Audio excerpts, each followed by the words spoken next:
கர்த்தர் ஸ்தோத்திரம். கர்த்தர் அமைப்பதாக நான் தியானத்துக்கு தானியேல் தீர்க்கதரிசன புத்தகம் 1ஆம் அதிகாரம் 3-4 வசனத்தை வாசிப்போம். தானியேல் புத்தகம். அப்பொழுது இஸ்ரவேல் புத்திரருக்குள்ளே ராஜ குலத்தார்களும் துறைமார்களிலும் யாதொரு மாசும் இல்லாதவர்களும் அழகானவர்களும் சகல ஞானத்திலும் தேறினவர்களும் அறிவில் சிறந்தவர்களும் கல்வியில் நிபுணரும் ராஜாவின் அரண்மனையில் சேவிக்க திறமையுமாகிய சில வாலிபரை கொண்டு வரவும் அவர்களுக்கு கல்வியின் எழுத்தையும் பாஷையும் கற்றுக் கொடுக்கவும் ராஜா தன் பிரதானிகளின் தலைவனாகிய அஸ்னேயாசுக்கு கற்பித்தார். அல்லேலூயா. கர்த்தருக்கு ஸ்தோத்திரம். கர்த்தர் வாய்ந்ததாக. அந்த நாட்களிலே பாபிலோன் தேசம் என்ற தேசம் ஒரு வல்லரசு நாடா இருந்தது. இன்னைக்கு எப்படி அமெரிக்க தேசம் எப்படி வல்லரசு நாடா இருக்குதோ, எல்லா நாட்டிலையும் ஆதிக்கம் நாடா இருக்குதோ, அது போல பாபிலோன் தேசம் என்ற தேசம் ஒரு காலத்துல ஒரு பெரிய வல்லரசு நாடா இருந்துச்சு. அதனுடைய ராஜா தான் நேபுகாத் நேச்சார் என்று சொல்லக்கூடிய ராஜா. அந்த ராஜாவுடைய நாட்களிலே இஸ்ரேல் தேசத்தின் படையெடுத்து போய் அங்கே அங்குள்ள இஸ்ரேல் ஜனங்களெல்லாம் அவங்க சிறைப்பிடித்து அடிமையாக அதனுடைய நாட்டுக்கு கொண்டு போனாங்க. அதன் மத்தியிலும் அநேக வாலிபர்களையும் பிடித்து கொண்டு போனாங்க. சிறையாக அடிமையாக கொண்டு போனாங்க. அப்படி அடிமையாக கொண்டு போன நோக்கம் என்ன சொன்னா, அந்த வாலிபர்கள் மத்தியிலே, அடிமையாக கொண்டு போன வாலிபர் மத்தியிலே முக்கியமாக ராஜ புத்திரர்கள், ராஜாவுடைய பிள்ளைகள் அவளை கொண்டு வாங்க. அதே சமயத்தில் மந்திரிமார்கள் பிரபுக்களுடைய பிள்ளைகளையும் கொண்டு வாங்க, வாலிப பசங்களையும் கொண்டு வாங்கன்னு சொல்லி அந்த சேனை தலைவருக்கு உத்தரவு போட்டு அப்படியாக நிறைய அடிமைகளை கொண்டு வந்தாங்க. நிறைய வாலிபர்கள், நிறைய பெண்கள், ஆண்கள் எல்லாத்தையும் அடிமைகளா கொண்டு வந்தாங்க. அந்த கொண்டு வந்தவருடைய நோக்கம் என்ன சொன்னா, அதுல முக்கியமாக வாலிபர்களை தெரிந்தெடுத்து அவங்களை அரண்மனையிலே, ராஜாவுடைய அரண்மனையிலே ராஜாவை சேவிப்பதற்கும் ராஜா முன்பாக நிற்பதற்கும் அவங்களை ஒரு சிலரை தேர்ந்து கொள்ள வேண்டும் என்று ராஜா விரும்பினார். என்ன வேலை? அரண்மனையில ராஜா முன்பாக நிற்கவும் அவரை சேவிக்கவும், அரண்மனையில் வேலை வாங்கணும். அரண்மனையில வேலை செய்யணும். அந்த அரண்மனை ராஜாவுடைய அரண்மனையில, அந்த ராஜாவுடைய அரண்மனையில் ராஜாவுக்கு முன்பாக சேவை செய்வதற்கு அநேக வாலிபர்களை தெரிந்து கொள்ள வேண்டும் என்ற நோக்கத்தோடு அநேக வாலிபர் சிறைப்பிடித்துக் கொண்டிருந்தாங்க. அதுல யாருன்னா ராஜபுத்திரர்கள், ராஜாவுடைய பிள்ளைகள், மந்திரி பிள்ளைகள், பிரபுக்களுடைய பிள்ளைகள், இப்படிப்பட்ட வாலிபர்களை தெரிந்து கொண்டு அங்கே கொண்டு சேர்த்தாங்க. அல்லேலூயா. அந்த நாட்களிலே இந்த பாபிலோன் தேசம் என்பது ஒரு வல்லரசு நாடா இருந்தது. இன்னைக்கு எப்படி அமெரிக்க தேசம் இருக்குதோ அதே போல வல்லரசு நாடா இருந்தது. இன்னைக்கு எப்படி அமெரிக்காவில வெள்ளை மாளிகை என்பது பேர் பெற்ற ஒரு இடம். எங்க அமெரிக்க மாளிகை என்பது ஒரு பேர் பெற்ற இடம். அங்க யார் இருப்பா? அமெரிக்காவுடைய அதிபர் இருப்பார். இந்த உலகத்திலேயே பெரிய பதவி எது சொன்னா என்னது? அமெரிக்காவுடைய அதிபர் பதவி தான் பெரிய பதவின்னு சொல்லுவாங்க. அந்த அளவுக்கு ஒரு வல்லரசான நாடு. அது போல அந்த நாட்கள்ல பாபிலோன் தேசம் இருந்துச்சு. அப்ப இன்னைக்கு எப்படி வெள்ளை மாளிகை ஒரு சிறப்பான ஒரு மரண்மையா இருக்குதோ, ஒரு பெரிய உயர்ந்த இடமா இருக்குதோ, அது போல அன்னைக்கு பாபிலோன் தேசத்துல இருந்த நேபுகாத் நேச்சருடைய அரண்மனை என்பது ஒரு பெரிய அரண்மனை. அந்த அரண்மனையில் வேலை செய்வது என்பது ஒரு பாக்கியம். அல்லேலூயா.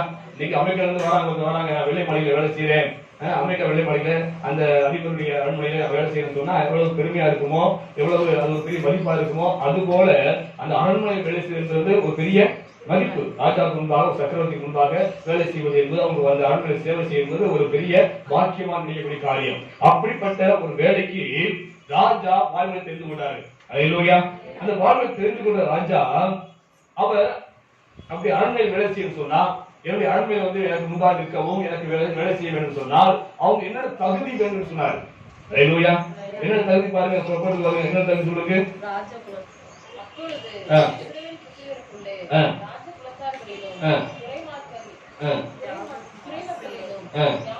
யாதொரு மாசு இல்லாதவர்கள். அல்லேலூயா. முதல் தகுதி என்னது?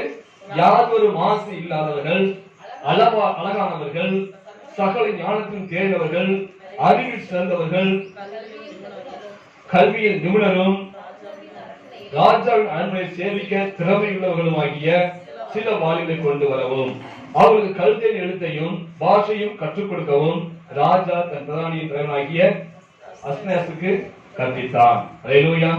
ஆக இந்த நாட்களிலே இந்த ராஜ்யம் என்பது ஒரு வல்லரசு நாடா இருந்தாலுமே, அந்த நாட்டிலே பாபிலோன் தேசம் என்பது ஒரு வல்லரசு நாடா இருந்தாலும் நாடு எப்படிப்படுது? அந்த ராஜ்யம் நிலைத்திருக்குமா? ராஜ்யம் ஏற்றிருக்காரு. ஹல்லேலூயா. உலகத்துல எத்தனையோ ராஜ்யங்கள் செய்து பெரிய ராஜ்யங்கள் அழிந்து போயிருக்கு. அதுபோல இந்த சாதாரணமான ஒரு வல்லரசு நாடாக இருந்தாலுமே இது ஒரு நிலையில்லாத ராஜ்யம். நிலையில்லாத ராஜ்யம். ஹல்லேலூயா. நிலையில்லாத ராஜா. ராஜாவுடைய அந்த ஸ்தானம் எப்ப மாறும் என்று யாருக்கும் தெரியாது. இவனை காட்டும் வல்லரசான ஒரு மனுஷன், இவனை காட்டும் திறமையான ஒரு மனுஷன் வந்து யுத்தம் செய்தாலும் வந்து இவனுடைய ராஜ்யம் போயிடும். ஹல்லேலூயா. ஒரு நிலையில்லாத ராஜ்யம், ஒரு நிலையில்லாத ஒரு பதவி, நிலையில்லாத ஒரு அரண்மனை, இப்படிப்பட்ட ஒரு நிலையில்லாத ராஜ்யத்தை ஆளக்கூடிய ஒரு ராஜா தன் அரண்மனையை சேவை செய்வதற்காக, தன் அரண்மனையில ஒரு பணி செய்வதற்காக, ராஜாவுக்கு முன்பாக நிற்பதற்காக இவ்வளவு தகுதி வேண்டும் என்று சொல்கிறான். ஹல்லேலூயா. இந்த உலகத்துல ஏதாவது வேலைக்கு நம்ம போகணும்னு சொன்னா நமக்கு ஏதாவது தகுதி கேட்கறாங்க. கேட்கறாங்க இல்லையா?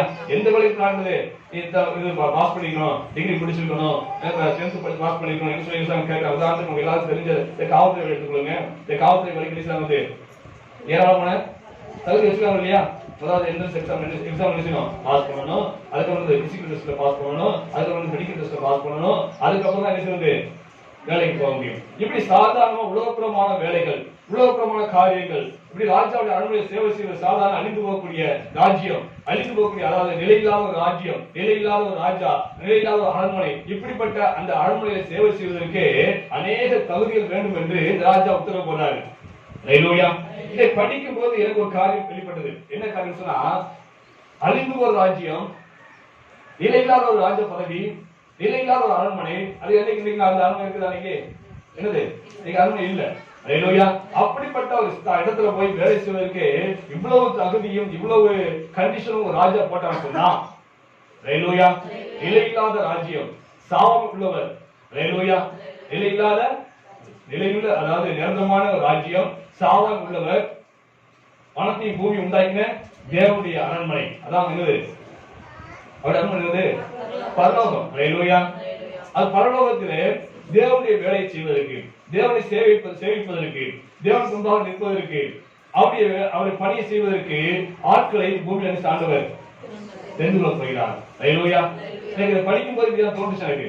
சாதாரண உலக மனுஷன், உலக ராஜ்யம், அழிந்து போகக்கூடிய ராஜ்யம், அந்த ராஜ்யத்திலே போய் அந்த அரண்மனையில ராஜாவுக்கு முன்பாக பணி செய்வதற்கு எவ்வளவு தகுதியை கேட்டான்னு சொன்னா, அவர் வானத்தையும் பூமி உண்டாக்கின தேவன், அவருடைய சாபம் உள்ளவர், நிலையான ராஜ்யத்தை உடையவர், அப்படிப்பட்ட அந்த தேவன் அவருடைய பரலோகமாகிய அந்த அரண்மனையில சேவை செய்வதற்கு, அவருக்கு பணிவிடை செய்வதற்கு, அவரை ஆராதிப்பதற்கு ஆண்டவர் இந்த பூமியில நினைச்சாரு. இன்னைக்கு ஆட்களை தேர்வு செய்து கொண்டிருக்கார். ஹல்லேலூயா. பாவத்துல வாழ்ந்த உங்களை என்னை ஆண்டவர் மீட்டெடுத்து நீ சபை என்ற இடத்தில் ஆண்டவர் கூட்டி சேர்த்திருக்கிறார். எதுக்காக கூட்டி சேர்த்திருக்காரு? உங்களை எல்லாம் என்ன செய்யணும்? பரலோகத்துக்கு கொண்டு போகணும், அவருக்கு சேவை செய்ய முடியாது கொண்டு போக வேண்டும். அவர் சபைக்குள்ள வந்து எல்லாரும் பரலோகத்துல பேசிக்க முடியுமா? அவருக்கு முன்னாடி நிற்க முடியுமா? அந்த பரலோகத்துல போய் அவர் சேவை செய்ய முடியுமா? சொல்லுங்க. பார்த்தோம் சபைக்குள்ள எல்லாரும் என்ன செய்யாது பரலோகத்துல பேசிக்க முடியாது. ஹல்லேலூயா. சபைக்குள்ள வரவங்கள நல்லவங்களும் இருப்பாங்க, ரட்சிக்கப்பட்டவங்க இருப்பாங்க, ரட்சிக்கப்படாதவங்க இருப்பாங்க, ரட்சிக்கப்பட்டவர்களே அரைகுறையாக இருக்கக்கூடிய இருக்காங்க, மயக்கமாக ஜீவிக்கக்கூடிய இருக்காங்க. அப்ப இப்படிப்பட்டவங்க இருக்கும்போது எல்லாரும் போகும் என்று சொல்வது அது தவறான காரியம். அதான் அவசரம் சொல்றது, அழைக்கப்பட்டவர்கள் அநேகர், ஆனா தெரிந்து கொள்ளப்பட்டவர் ஒரு சிலர். ஆண்டவர் முடியாது அழைச்சிருக்காரு. எல்லா சபையும் நிரம்ப ஆத்மான சபையில் ஆண்டவர் நினைச்சிருக்கிறாரு. 10,000 20,000 மக்கள் சபையில கூடி வர்றாங்க. அவங்க யாருன்னு சொன்னா அழைக்கப்பட்டவர்கள். ஹல்லேலூயா. அந்த அழைக்கப்பட்டவர் மத்தியிலே ஆண்டவர் ஒரு சிலர் தான் தெரிந்து கொள்கிறாரு. ஹல்லேலூயா. ஒரு சிலர் தான் பரலோகத்தில் பிரவேசிக்க முடியும். அன்னைக்கு 6 லட்சம் புருஷர்கள் அந்த எகிப்தின் அடிமைத்தனத்தில் விடுதலை காணத்தில் அந்த 40 வருஷம் வாழ்ந்ததுக்கு பயணம் பண்ணாங்க. ஆனா உள்ள போய் சேர்ந்த எத்தனை பேரு? வாக்குத்தத்தப்பட்ட பூமியிலே அந்த காணல சேர்ந்த எத்தனை பேரு? 2 பேர் தான். 6 லட்சம் புருஷர்கள். அது புருஷர் மட்டுமே 6 லட்சம். அது போக பெண்கள் இருக்காங்க, பிள்ளைகள் இருக்காங்க.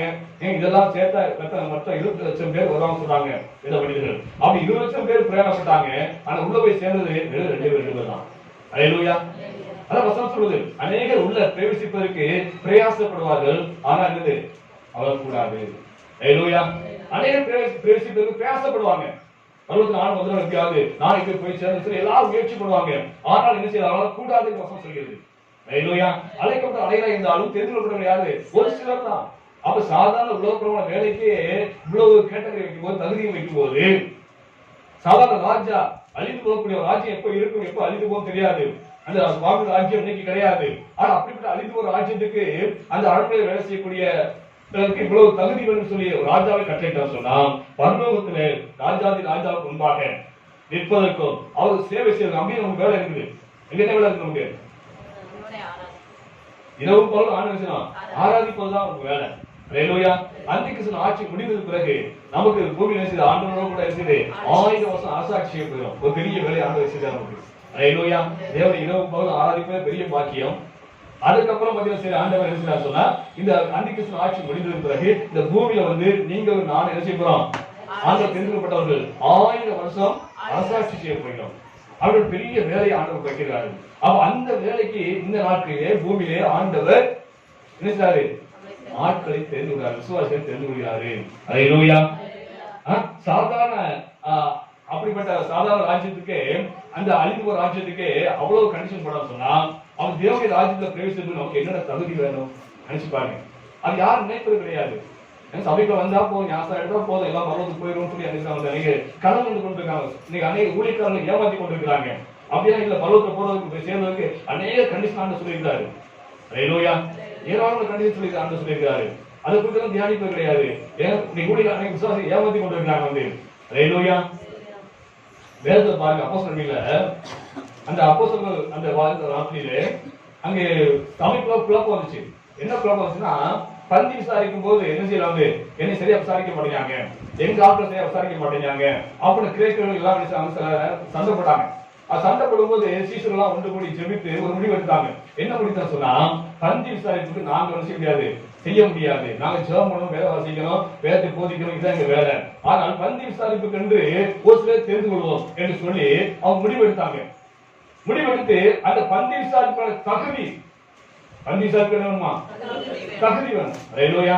சும்மாலாம் இல்ல. நீங்க அநேக திருமணத்தை குழப்பம் காரணம் சொன்னா, பந்தி விசாரிக்க சரியா விசாரிப்பாதனால அநேக குழப்பம் உண்டாகுது. என்னை கவனிக்கல, சரியா கவனிக்கல, ஆள்பாடு செய்யறாங்க, இப்படி எல்லாம் அனுசாரத்துல கையா விட்டு வச்சுது பிரச்சனை ஒரு காரணம் சொன்னா, அந்த பந்தி விசாரிப்பு சரியா விசாரிக்காதனாலதான். அப்ப அன்னைக்கு அப்போஸ்தலர்கள் சொன்னாங்க, பந்தி விசாரிக்கணும் எப்படி சொன்னா, வாசிப்போம் அப்போஸ்தலர்கள் 6ஆம் அதிகாரம் 2 வாசிப்போம். அப்பொழுது பன்னிருவரும் சீசர் கூட்டத்தை வரவழைத்து நாங்கள் தேவ வசனத்தை போதியாமல் பந்தி விசாரணை செய்வது தகுதி அல்ல.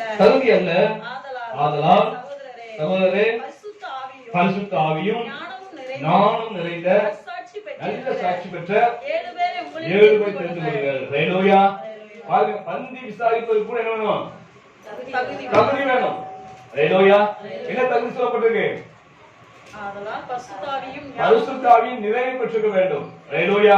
பரிசுத்த ஆவியின் அபிஷேகம் பெற்றுக்கணும். இல்லங்க, பந்தி விசாரிப்புக்கு என்ன வேணும், அபிஷேகம் பெற்றுக்கணும். பந்தி விசாரிப்புக்கே பரிசுத்த அபிஷேகம் பெற்றிருந்தா பரலோகத்துக்கு எழுதணும்.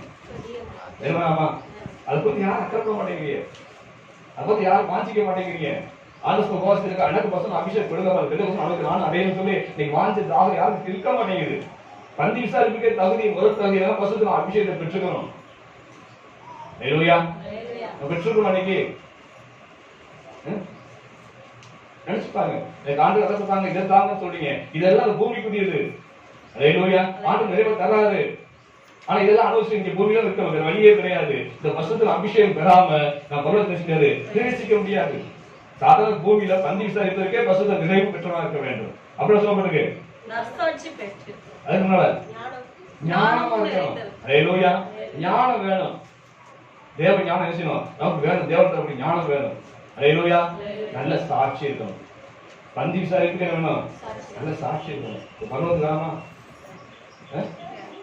பரவத்துக்கு வேணாமா, வேணும் இல்லையா? ஏனோக்கு எடுத்துக்கொள்ள தேவனத்தில் நற்சாட்சி பெற்றான். ஹல்லேலூயா. ஏனோக்கு ஆண்டவர் மரணத்தை காணாமல் எடுத்துக்கொண்டாரு. ஹல்லேலூயா. அதே சம்பவம் நம்ம வாழ்க்கை நடக்க போகுது. ஆண்டு நம்முடைய நாட்களே ஆண்டு இயேசு வரப்போகிறார் எல்லா வேதங்களும் சொல்லி கொடுத்தாங்க. அவர் மரணத்தை காணாமல் நம்ம எடுத்துக்கொள்ள வேண்டும் சொன்னால், நம்ம எடுத்துக்கொள்ள முன்பாக என்ன செய்யணும், தேவனத்துல நல்ல சாட்சி விடணும். ஹல்லேலூயா. வீட்டிலே சாட்சி இல்லையே, வீட்டுக்குள்ளே என்னது சாட்சி இல்லை, அப்ப தேவனுக்கு சாட்சி கொடுப்பாரு. தேவனுடைய சாட்சி லேசான காரியமா? நினைச்சு பாருங்க.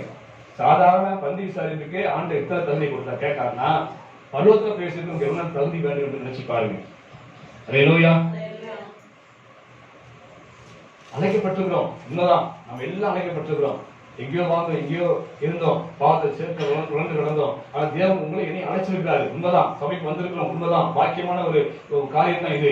உலக மனிதன் கிடைக்காத ஸ்லாக்கில அவங்க கொடுத்திருக்காரு. அழைக்கப்பட்ட நாம அது தகுதி பட்டிருக்கிறோமா என்று சிந்திச்சு பார்க்கணும். அல்லேலூயா. தகுதி இல்லாத பட்சத்தை நினைச்சு முடியாது, நம்ம பேசிக்க முடியாது. அல்லேலூயா. என்றைக்கு நிலைத்திருக்கிறவர் அவர், சாவு உள்ள தேவன், நிலையான ராஜ்யத்துடைய தேவன், தேவாதி தேவன் அவர், ராஜாதி ராஜா.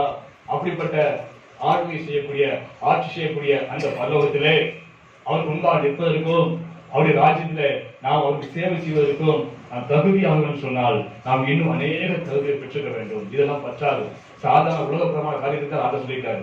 உலகப்பிரமான காரியம், உலகப்பிரமான ராஜ்யம், உலகப்பிரமான ஆட்சி, அந்த ஆட்சியில இருக்கக்கூடிய அரண்மனையில சேவை செய்வதற்கு தான் இந்த கண்டிஷன் எல்லாம் கேட்டிருக்காரு, இந்த நிபந்தனை சொல்லியிருக்காரு. ஆனா இதை காட்டிலும் மேலான என்ன வேணும்? தகுதி நமக்கு கண்டிப்பா வேணும். அல்லேலூயா.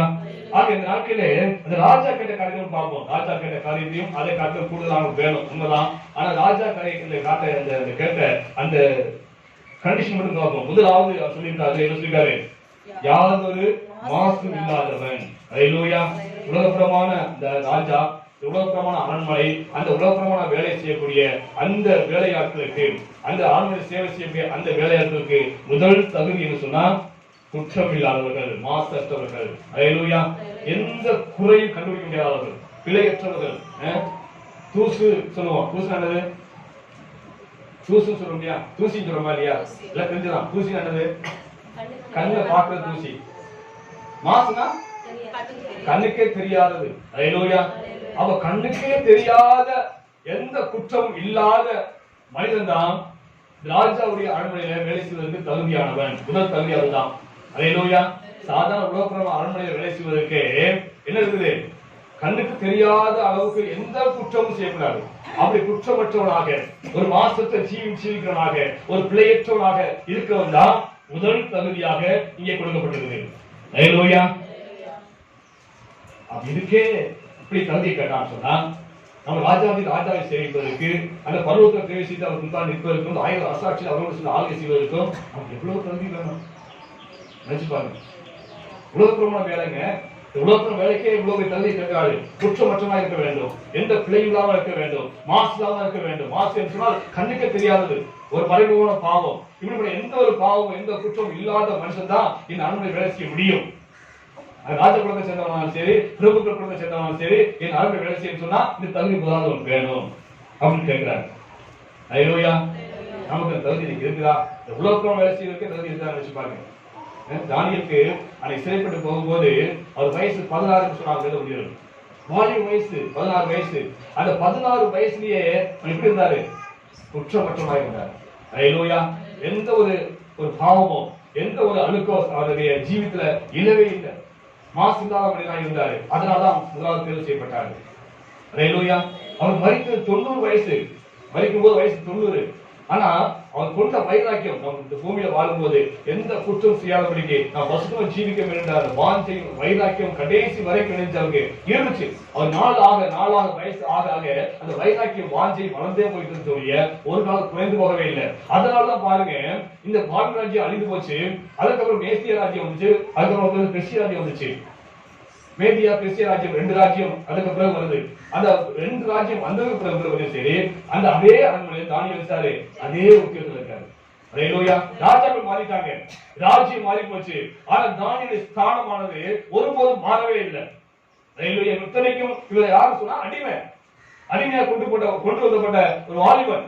அந்த வாலிபன் பாருங்க, ஆரம்ப நாட்கள் கொண்ட வைராக்கியமானது நாம் குற்றமில்லாமல் ஜீவிக்க வேண்டும், தேவனுக்கு முன்பாக நாம் பயப்பட்டு நடக்க வேண்டும், உண்மையா நடக்க வேண்டும் என்ற உணர்வானது அது நாளுக்கு நாள் வளர்ந்து கடைசி வரைக்கும் அதுவே ஜீவித்தபடினாலே ராஜாக்கள் மாறினாங்க, ராஜ்யம் மாறுச்சு. ஆனா அவருடைய ஸ்தானம் மட்டும் ஒருபோதும் மாறவே இல்லை. எல்லா ராஜாக்கள் கண்ணும் தயவு கிடைத்தது. அல்லேலூயா. அப்படிப்பட்ட ஒரு பரிசுத்த ஜீவிதத்தை தேவனுடைய எதிர்பார்க்கிறாரு. அல்லேலூயா. வாசிப்போம். தானியேல் வாசிப்போம் 6ஆம் அதிகாரம் 3-4 வாசிப்போம்.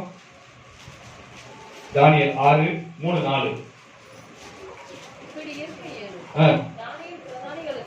தானியேல் பிரதானிகளுக்கும் தேசாதிபதிகளுக்கும் மேற்பட்டவனாய் இருந்தான். தானியேல் போல்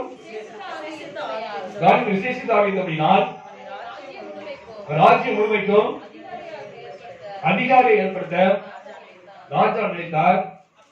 அப்பொழுது பிரதானிகளும் தேசாதிபதிகளும் ராஜ்யத்தின் விசாரிப்பிலே தானியேலை குற்றப்படுத்தும்படி முகாந்திரம் தேடினார்கள். ஆனாலும் ஒரு முகாந்திரத்தையும் குற்றத்தையும் கண்டுபிடிக்க அவர்களால் கூடாது இருந்தது. ஹல்லேலூயா. தானியேல் அடிமையாக கொண்டு போகப்பட்ட வாலிபன். அந்த வாலிபனுக்கு தேவாவி இருக்கின்ற ராஜா அறிந்து அவனை எல்லாவற்றும் மேலாக உயர்த்தி வைத்தார். இதனால அங்குள்ள பிரதானிகளுக்கும் தேசாதிபதிகளுக்கும் போராட்டம் வந்தது. போராட்டம் வந்தபடினாலே எப்படியாவது தானியேலை குற்றப்படுத்த வேண்டும், எப்படியாவது அந்த குற்றம் கண்டுபிடிக்க வேண்டும் சொல்லி எவ்வளவு முயற்சி பண்ணாங்க. ஆனா என்ன செய்யல?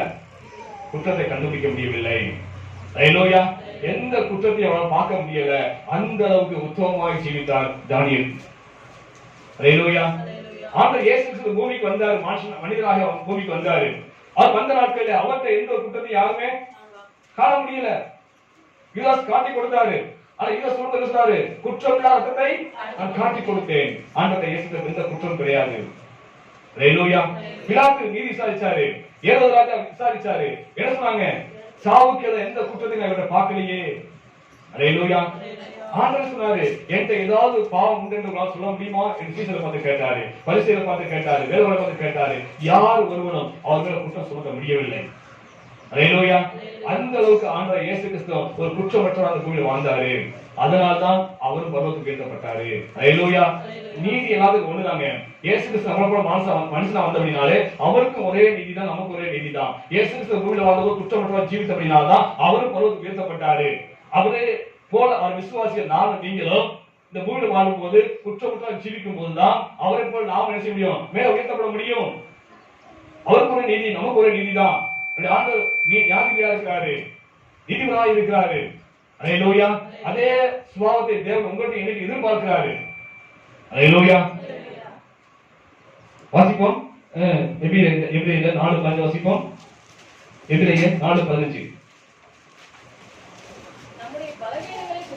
நம்முடைய பலவீனங்கள் குறித்தும் பரிதபிக்க கூடாத பிரதான ஆசாரியர் நமக்கு இராமல் எல்லா விதத்திலும் நம்மை போல சோதிக்கப்பட்டு, எல்லா விதத்திலும் நம்மை போல சோதிக்கப்பட்டு பாவம் இல்லாத இருக்கிற பிரதான ஆசாரியரே நமக்கு இருக்கிறார். ஹல்லேலூயா. நம்மை போல சோதனை வந்துச்சு அவருக்கும். நமக்கு இந்த பூமியில என்ன சோதனை வருதோ அதே சோதனை ஆண்டவர் இயேசு கிறிஸ்து வந்துச்சு. சோதனை வந்தாலும் அவர் என்ன இல்ல? பாவம் இல்ல, எந்த குற்றமும் கண்டுபிடிக்க முடியல. ஹல்லேலூயா. அப்படிப்பட்ட பிரதான ஆசாரியர் நமக்கு இருக்கிறாரு. இன்னொரு வாசி பிலிப்பியர் 2ஆம் அதிகாரம் 1 வாசிப்போம். பிலிப்பியர் 2:9-10. ஆதலால் தேவன் எல்லாவற்றுக்கும் மேலாக அவரை உயர்த்தி இயேசுவின் நாமத்தில் வானோர் பூதலத்தோர் பூமியின் கீழாளுடைய முழங்கால் யாவும் முடங்கும்படியாக பிதாவாகிய தேவனுக்கு மகிமையாக இயேசு கிறிஸ்து கர்த்தர் என்று நாவுகள் யாவும் அறிக்கை பண்ணும்படிக்கு எல்லா நாமத்திற்கும் மேலான நாமத்தை அவருக்கு தந்தார். ஹல்லேலூயா. எதற்காக தந்தார்? இந்த பூமியில வாழ்ந்த போது அவர் குற்றமற்றவராய் இருந்தார். ஹல்லேலூயா. அதனால்தான் எல்லா நாமத்துக்கும் மேலான நாமத்தை இயேசு கிறிஸ்து கொடுத்தார் பிதாவாகிய தேவன். ஹல்லேலூயா. அவரை பின்பற்ற நாம, அவரை விசுவாசிகள் நாமும் குற்றமற்றவராய் இருக்க வேண்டும் பூமியில. அப்பதான் பரலோகத்துக்கு உயர்த்தப்பட முடியும். அப்பதான் அந்த தேவனுடைய ராஜ்யத்தில் போய் நாம அவருக்கு பயணம் செய்ய முடியும். வாசிப்போம். கொலோசியர்ல 1ஆம் அதிகாரம் 21 வாசிப்போம். கொலோசியர் 1:21.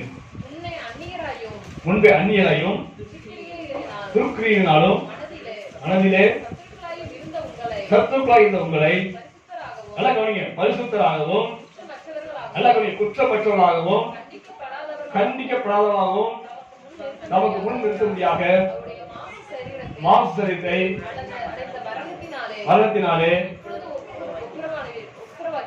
ஒப்புரவாக்கினார். ஹல்லேலூயா. ஆண்டவர் இயேசு கிறிஸ்து சிலுவையில் மரித்தது காரணம் என்ன? ஆண்டவர் இயேசு கிறிஸ்து சிலுவையில் மரித்தது காரணம் என்ன? நாம எல்லாம் என்ன செய்யணும்? பரிசுத்தராய் இருக்க வேண்டும். நாமெல்லாம் எப்படி இருக்கணும்? குற்றமற்றவராய் இருக்க வேண்டும். நாமெல்லாம் எப்படி இருக்கணும்? யாரும் பார்த்து கண்டிக்க கூடாது. ஹalleluya கண்டிக்கப்படாததாக இருக்க வேண்டும். அப்படி இருக்கிறதுக்காக தான் இயேசு கிறிஸ்து இந்த பூமிக்கு வந்து அவ்வளவு பாடுகளை ஏற்றுக்கொண்டு தன் ஜீவனையே கொடுத்தாரு. ஹalleluya நீங்க விசுவாசிக்க நாம இந்த புனிதரை ஆராதிக்க நாம இன்னைக்கு ஈஸ்வர ஆராதிக்க நாம அதை உணர்ந்துக்கிறோமா? இயேசு கிறிஸ்து பாடுகளுக்கு காரணமே யாரு? எதுக்காக சொன்னா நீங்கள் நானும் பசுத்தமா இருக்க வேண்டும், நீங்கள் நானும் குற்றமற்றா இருக்க வேண்டும், நீங்கள் நானும் யாரும் கண்டிக்கப்படாதவர்களா இருக்கணும் இருக்கிறதா ஆண்டவர் விரும்பினாரு. அதுக்காக உயிரை கொடுத்தாரு. எத்தனை உணர்ந்துக்கிறோம்? ஹalleluya இயேசு கிறிஸ்து மரித்தவங்க அதை கொடுங்க இதை கொடுங்க கேட்க முடியாது. இந்த இப்படிப்பட்ட ஜீவிதத்தை கொடுங்க ஆண்டவரே, நான் குற்றமற்ற ஜீவிக்க வேண்டும், நான் பசுத்தம் வாழ வேண்டும், நான் என்னை யாரும் கண்டிக்கூடாது, அந்த அளவுக்கு கண்டிக்கப்படாத ஜீவிக்க வேண்டும் சொல்லி இன்னைக்கு எத்தனை பேர் ஆண்டவர் சொல்ல கேட்கிறோம். ஹalleluya ஒரு வருஷம் மட்டும் இல்ல, இன்னும் வாசிப்போம். பிலிப்பியர் 2:15 வாசிப்போம். பிலிப்பியர் 2:15 கோணலும் மாறுபாடுமான சந்ததியே, கோணலும் மாறுபாடு சந்ததியே, நடுவிலே குற்றமற்றவர்களும் குற்றமற்றவர்களும். கபடற்றவர்களும். இந்த ஊர் உலகம் எப்படி சொன்னா கோணலும் மணலுமா இருக்குது. எல்லாரும் நேரடியா போறாங்களா? எப்படி போறாங்க? கோணல் மணல் தான் போயிட்டு இருக்காங்க, ஏடிபி தான் போயிட்டு இருக்காங்க. அவர் மத்தியிலே அவங்க நடுவிலே குற்றமற்றவர்களும் குற்றமற்றவர்களும் கபடற்றவர்களும் தேவனுடைய மாசற்ற பிள்ளைகளாய் இருக்கும்படிக்கு எல்லாவற்றையும் முறுமுறுப்பில்லாமலும் தர்க்கிப்பில்லாமலும் செய்யுங்கள். ஹalleluya அதுக்காக இயேசு கிறிஸ்து வந்தாரு. ஹalleluya குற்றமற்றா இருக்க வேண்டும் தான் இயேசு வந்தார். இன்னொரு வாசிக்கும் 1 தெசலோனிக்கேயர் 5ஆம் அதிகாரம் வாசிக்கும். 1 தெசலோனிக்கேயர் 5:23 நம்முடைய கர்த்தராகிய இயேசு கிறிஸ்து பிதாவாகிய தேவனுக்கு ஸ்தோத்திரம் செலுத்தி எப்பொழுதும் 5:23 சமாதானத்தின் தேவன் தாமே முற்றிலும் பரிசுத்தமாக்குவாராக. ஆவி ஆத்துமா சரீரம் முழுவதும் கர்த்தராகிய இயேசு கிறிஸ்து வரும்போது குற்றமற்றதா இருக்கும்படிக்கு ஆக்கப்படுவதாக. ஹalleluya வாந்த இயேசு கிறிஸ்து வரும்போது எப்படி இருக்கணும்? குற்றமற்றா இருக்கணும். ஆவியிலும் சரி, ஆத்மாவிலும் சரி, சரீரத்திலும் சரி குற்றமற்றா ஜீவிக்க வேண்டும். அப்படி ஜீவிக்கும் போதுதான் ஆண்டவருடைய வருகையை தள்ளுவ முடியும். ஹalleluya தீத்து வாசி. தீத்து 2ஆம் அதிகாரம் 8ஆம் வாசிப்போம். தீத்து 2:8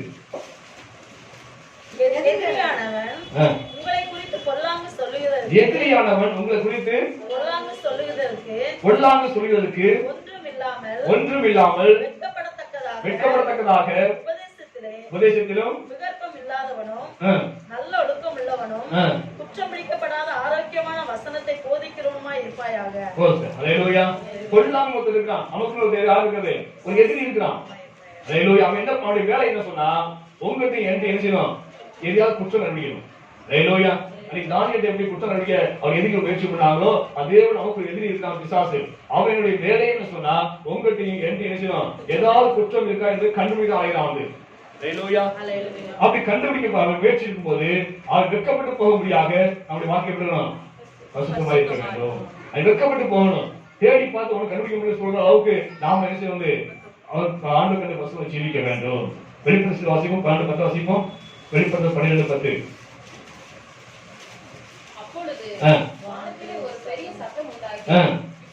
இப்பொழுது ரட்சிப்பும் வல்லமையும் தேவனுடைய ராஜ்யமும் இரவும் பகலும் நம்முடைய தேவனுக்கு முன்பாக நம்முடைய சகோதரர் மேல் குற்றம் சுமத்தும் பொருட்டு அவர்கள் குற்றம் சாட்டுகிறவன் கால தள்ளப்பட்டு போனான். ஹalleluya இரவும் பகலும் நம்மை பற்றி குற்றம் சொல்வது அப்படி மேல. ஹalleluya அதுக்காகவே சுத்திட்டு அவங்களும் சுத்திட்டு எழுதலாம். ஹalleluya அப்ப பார்க்கும்போது நம்ம என்ன கூடாது? குற்றம் இருக்காது. அது வெட்கப்பட்டு போகணும். அப்படியாக வாக்கு இருக்கணும்னு சொல்லி ஆண்டவர் சொல்றாரு. ஹalleluya நேபுகாத்நேச்சர் தன்னுடைய அரண்மனையை சேவை செய்வதற்கு அவன் கேட்ட முதல் தகுதி திறமையை கேட்கல. என்ன தகுதி? மாசற்றவனாக தூய்மையாக இருக்க வேண்டும். அதே போல அவனுக்கே சாதாரண உலகப்பிரமாண அரண்மனை வேலை செய்வதற்கே இவ்வளவு தகுதி கேட்கும் போது பரலோகத்திற்கு தேவன் வானத்தையும் பூமி தந்த தேவன் அவருடைய அரண்மையாக பரலோகத்தில் ஜீவிப்பதற்கு அந்த அரண்மனையை சேவை செய்வதற்கு அவர் முன்பாக நிற்பதற்கு அவங்க இன்னும் எவ்வளவு தகுதி வேண்டும் சிந்திச்சு பாருங்க. ஹalleluya தேவனோட திறமை எதிர்பார்க்கல, பசுத்தை எதிர்பார்க்கிறாரு, தூய்மை எதிர்பார்க்கிறாரு. ஹalleluya ஒரு குற்றமில்லா ஜீவித்தை எதிர்பார்க்கிறாரு. நீங்க தகுதி பெற்றுக்கிறோமா சிந்திச்சு பாருங்க. நம்ம வாழ்க்கையை நாமே ஆராய்ந்து பார்ப்போம். நாம யாரை குற்றப்படுத்த முடியுமா? வாழ்க்கையை குற்றப்படுத்த முடியாத வாழ்க்கை இருக்குதா சிந்திச்சு பார்ப்போம். அந்த குடும்பத்தை யாரும் குற்றப்படுத்த முடியுமா? அல்ல சாட்சியை வாழ்ந்து கொண்டு இருக்கிறவங்க சிந்திச்சு பார்ப்போம். ஹல்லேலூயா. தகுதிப்படுத்திக் கொள்ளுங்க. ஆண்டவர் வருகை சமீபமாக இருக்குது. ஆண்டவர் சீக்கிரம் வரப்போகிறாரு. அதுக்கு முன்பாக நம்ம என்ன ஆராய்ச்சி பார்த்து நம்ம என்ன செய்யணும், இன்னும் எவ்வளவு சரி செய்ய வேண்டுமோ, எவ்வளவு நம்ம என்ன செய்ய பசுமை ஜீவிக்க வேண்டுமோ அந்த அளவுக்கு பசுமை ஜீவிக்க நம்ம செய்து அர்ப்பணிப்போம். ஹல்லேலூயா. இரண்டாவது தகுதிப்படுத்தி வாசிக்கும் தானி 1:3 வாசிப்போம். அப்பொழுது இஸ்ரவேல் புத்திரருக்குள்ளே ராஜ துரத்தார்களிலும் துரைமார்களிலும் யாதொரு மாசும் இல்லாதவர்களும் அழகானவர்களும் போதும். ஹல்லேலூயா. இரண்டாவது தகுதி என்ன சொன்னா என்னது? அழகானவர்கள். ஹல்லேலூயா. இங்கே ராஜாக்களுடைய அரண்மனையில் சேவை செய்வதற்கு முதலாவது குற்றமற்றவராக இருக்க வேண்டும், இரண்டாவது அழகானவர்கள் சொல்லப்படுது. இது ஆங்கிலத்தில் சரி வெல் ஃபேவர்ட் சொல்லப்படுது. அது என்ன சொன்னா தயவு பெற்றவர்கள். மற்றவருடைய கண்கள் எழுதினோம் அழகானவர்கள் வார்த்தை அனுப்பது இங்கிலீஷ்ல போட்டுருக்கு. தயவு பெருத்தம் சொல்லப்பட்டிருக்கு, வெல் ஃபேவர்ட் சொல்லப்பட்டிருக்கு. அப்படி தயவு பெருத்தவராக இருக்க வேண்டும். ஹல்லேலூயா. நம்முடைய ஜீவியத்துல எந்த ஒரு மாசும் எந்த ஒரு குற்றம் இல்லைன்னு சொன்னால், நல்ல ஒரு திவ்ய சுபாவம் இருந்துச்சுன்னா கண்டிப்பாக எல்லா கண்களையும் நமக்கு தயவு கிடைக்கும். இரண்டு சம்பந்தமானதான். ரெண்டு கண்கள் ஒண்ணுக்கு தொடர்பு இருக்கு. நம்ம குற்றமற்ற வாழ்க்கை வாழ்ந்தோம் சொன்னா எல்லா கண்களையும் நமக்கு தயவு கிடைக்கும். ஹல்லேலூயா. நீங்க அதே சொல்லுவாங்க, மனசாட்சியும் நல்லா இருக்கேன், மனசாட்சியும் நல்லா இருக்கிறேன், மனசாட்சி உண்மையா இருக்குன்னு சொல்லுவாங்க. அதல்ல, மற்றவங்களும் சொல்லணும்.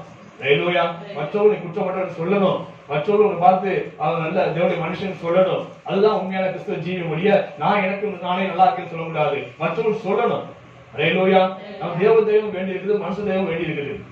தேவ தெய்வம் தேவை, மனுஷ தெய்வம் வேணும். ஹல்லேலூயா. இந்த இடத்துல ஊழியம் செய்யறோம், சுற்றி உள்ளவங்க பிரதேச மக்களா இருக்காங்க. இந்த இடத்துல ஊழியம் செய்யணும், தேவனுடைய தயவு செய்யணும். கண்டிப்பா தேவை. நாம் உண்மையா ஊழியம் செஞ்சோம் சொன்னா, ஆண்டுக்கு பயந்து ஊழியம் செய்ய சொன்னா தயவு கண்டிப்பா கிடைக்கும். நாம அக்கிரம் பண்ணோம் சொன்னா என்ன செய்யும்? நாம எதிர்த்துப்பாங்க. ஹல்லேலூயா. ஆனா தேவ தயவு தேவை, மனுஷ தயவு தேவை. அப்படி தேவ தயவு மனுஷ தயவு பெற்றவர் தான் என்னுடைய ராஜ்யத்திலே என்னுடைய அரண்மனையிலே சேவை செய்ய தகுதியானவர் சொல்லி இங்கே தேவதத்தை சொல்றாரு. அப்படியே தேவ தயவு மனுஷ தயவு வளர்ந்தவர் யாரு சொன்னா 3 பேர் வேறு சொல்லப்பட்டது. வாசிக்கும் முதலாவது இயேசு கிறிஸ்து. வாசிக்கும் லூக்காவுல 2:50 வாசிப்போம். லூக்கா 2:52.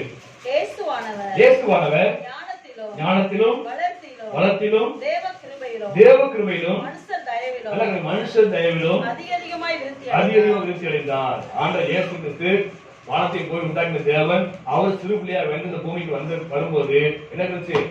மனுஷனுடைய தயவு கிடைச்சிருந்தது. ஹல்லேலூயா. மனுஷன் தயவு கண்டிப்பா தேவை. ஹல்லேலூயா.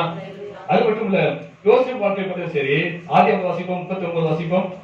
ஆதியாகமம் 39 அதிகாரத்துல 4 வாசிப்போம்.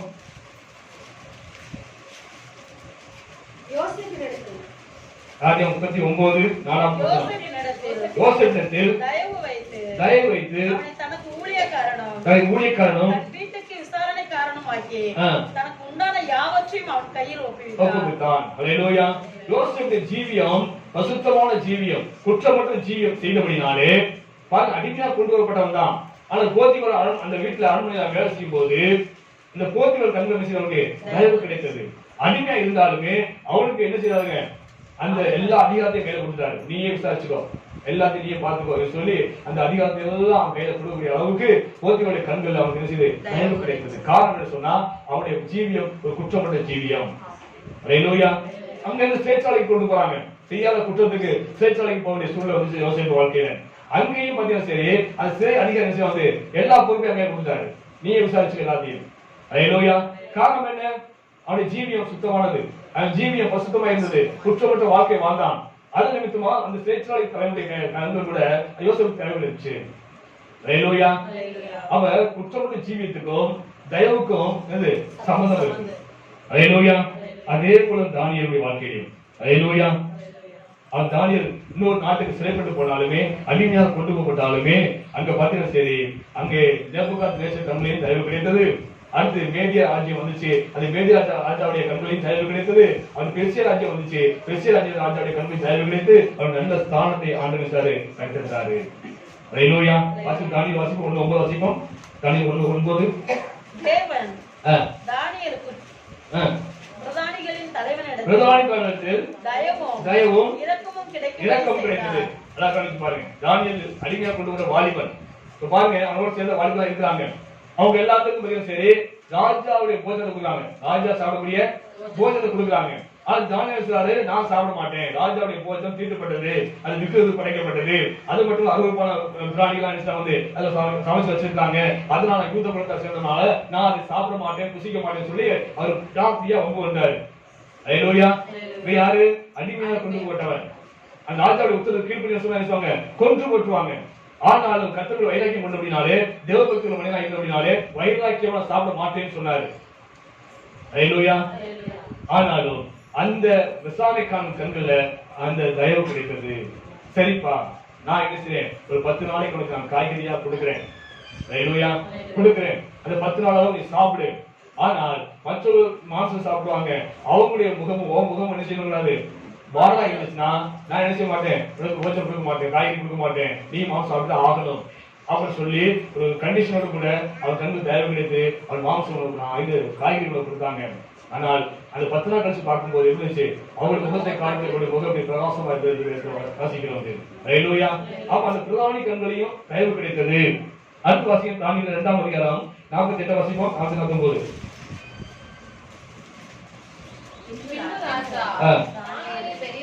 தானியேலை பெரியவனாக்கி வெகுமதிகளை கொடுத்து பாபிலோன் மாகாணம் முழுவதற்கும் அதிபதியாக்கினான். ஹல்லேலூயா. அதிபதியாக கொண்டு போகப்பட்டவன் ஒரு தேசத்துக்கு அதிபதியாக மாறியிருக்கிறான். காரணம் என்ன சொன்னா, ராஜாவுடைய கண்கள் தயவு கிடைத்தது. 6:20 வாசிப்போம். 6:28. தரியும் ராஜ்யபார காலத்திலும் பெர்சிய கோரேசு ராஜ்ய காலத்திலும் தானியேலின் காரியம் ஜெயமாயிருந்தது. ராஜாக்கள் மாறிட்டாங்க, ஆனால் அவருடைய ஸ்தானம் மாறல. எல்லா ராஜாக்களையும் தயவு கிடைத்தது. காரணம் என்ன சொன்னா, அவங்க குற்றமற்ற வாழ்க்கை வாழ்ந்தாங்க, எந்த மாசற்ற வாழ்க்கை வாழ்ந்தாங்க, பசுக்குமான வாழ்க்கை வாழ்ந்தாங்க. அதனால எல்லா கண்களுக்கும் தயவு கிடைத்தது. ஹல்லேலூயா. அப்பாக அவர் 2வது பகுதியில் சொன்னா, மற்ற மனுஷர்கள் தயவு கிடைத்ததா இருக்க வேண்டும். ஹல்லேலூயா. அது சொல்லுவாங்க, கிராமத்துக்கு முகராசிம்பாங்க இல்லையா, முகரா அதான் அழகு. ஹல்லேலூயா. முகராசின்னு சொல்லுவாங்க, முகக்கலைன்னு சொல்லுவாங்க. அது எங்க போனாலும் நல்ல உதவி கிடைக்கும்யா, எங்க போனாலும் கிடைச்சிக்கலாம்யா, அது நல்ல முகராசி உள்ளவே அப்படின்னு சொல்லுவாங்க இல்லையா. அது போலதான் தகுதியை கேட்டாங்க ராஜா. ஹல்லேலூயா. நல்ல முகராசியமா இருக்க வேண்டும், முகக்கலைமா இருக்க வேண்டும் அப்படின்னு சொன்னா என்ன சொன்னா, மனுஷன் தயவு கிடைக்குமா இருக்க வேண்டும். ஹல்லேலூயா என்ற அர்த்தத்துல தான் சொல்லப்பட்டிருக்குது. ஹல்லேலூயா. ஆக சாதாரண ராஜ்யத்திலே, அழிவுடைய ராஜ்யத்திலே வேலை செய்யக்கூடிய அந்த வாலிபர்களுக்கு அந்த ராஜா இவ்வளவு தயவு பெருத்தமா இருக்க வேண்டும், ஊராசிரியமா இருக்கணும்னு சொன்னா, தேவனுடைய ராஜ்யத்துல பிரவேசிப்பதற்கு, தேவனுடைய ராஜ்யத்தை தேவனுக்குள்ள நிற்பதற்கு, அவருடைய பணியை செய்வதற்கு நாம் எவ்வளவு தயவு பெற்றமா இருக்க வேண்டும் என்று சிந்திச்சு பாருங்க. ஹல்லேலூயா. மனுஷன் முகத்தை பார்ப்பான், தேவன் பார்க்கிறாரு. ஹல்லேலூயா. மனுஷன் பார்க்கறது இல்லை. மனுஷன் பார்த்தவனே சொல்றது முகத்தை பார்த்து நல்லமா இருப்பான்னு கேட்பாங்க வந்து, ஆனா ஆண்டவர் அப்படி பார்ப்பது இல்லை, இதயத்தை பார்க்கிறாரு. ஹல்லேலூயா. அவருடைய சிந்தை எப்படி இருக்குது, அவருடைய குணம் எப்படி இருக்குன்னு பார்க்கிறாரு. ஹல்லேலூயா. மோசேக்கு ஆண்டவர் சொல்றாரு, அவர் எங்க உலகில் மனிதர்கள் மத்தியிலும் சாந்தம் உள்ளவன், அதான் அழகு. ஹல்லேலூயா. அது புறம்பான தேடுனான் யாரு, அந்த ராஜா நெபுகாத்நேச்சர் புறம்பான தேடுனான். ஆனா ஆண்டவர் புறம்பான தேடல, உள்ளான தேடுறாரு. உள்ளான தான் முக்கியம் அவருக்கு. ஹல்லேலூயா. உள்ளான என்னது, சாந்த குணம். அந்த மோசேக்கு சாந்த குணம் இருந்துச்சு, அதான் அவருக்கு அழகா இருந்தது. தாவீதை குறித்து சொல்லும்போது இதயத்துக்கு ஏற்றவன், இதயத்துக்கு பிரியமானதான் செய்வான், அதான் அவனுக்கு அழகு. ஹல்லேலூயா. உள்ளான அழகு. ஹல்லேலூயா. புறம்பான அழகு ஒன்றும் இல்ல. ஹல்லேலூயா. அழிந்து போகக்கூடிய அழகு, ஆனா உள்ளான அழகு தான் என்னது, அவர் கணத்தை மரியாதை கொடுக்கக்கூடிய அழகு. ஹல்லேலூயா. வாசிங்க 1 பேதுரு 3:4 வாசிப்போம். 1 பேதுரு 3:4. அழியாத அலங்கரிப்பா இருக்கிற, அழியாத அலங்கரிப்பா இருக்கிற, சாந்தமும் அமைதலுமுள்ள ஆவியாய், சாந்தமும் அமைதல் ஆவியுமே, இதயத்தில் மறைந்திருக்கிற குணமே, இதயத்தில் மறைந்திருக்கிற குணமே உங்களுக்கு அலங்காரமா இருக்கிறது. ஹல்லேலூயா. புறம்பான அழகு உண்மையான அழகு கிடையாது. ஹல்லேலூயா. புறம்பான அழகு உண்மையான அழகு கிடையாது. நீங்க போற மேக்கப் இதெல்லாம் வந்து அழிந்து போகக்கூடியது, அது கொஞ்ச காலம் இருக்கக்கூடியது, அது காலம் ஆக ஆக என்ன செய்வது, அதனால அழிந்து போகும். ஹல்லேலூயா. ஆனால் உள்ளான அழகுதான் என்னது, நிரந்தரமான அழகு. உள்ளத்தில் மறைந்திருக்கிற நல்ல குணங்கள் தான் உள்ளான அழகு. அந்த அழகுதான் ஆண்டு எதிர்பார்க்கிறாரு. ஹல்லேலூயா. அன்புள்ளவனாக, இரக்கமுள்ளவனாக, மனதுக்குள்ளவனாக, சாத்துக்குள்ளவனாக, இப்படிப்பட்ட நல்ல அற்புதங்கள் உள்ளவன் தான் உண்மையான அழகு உள்ளவன் என்று வேதம் சொல்கிறது.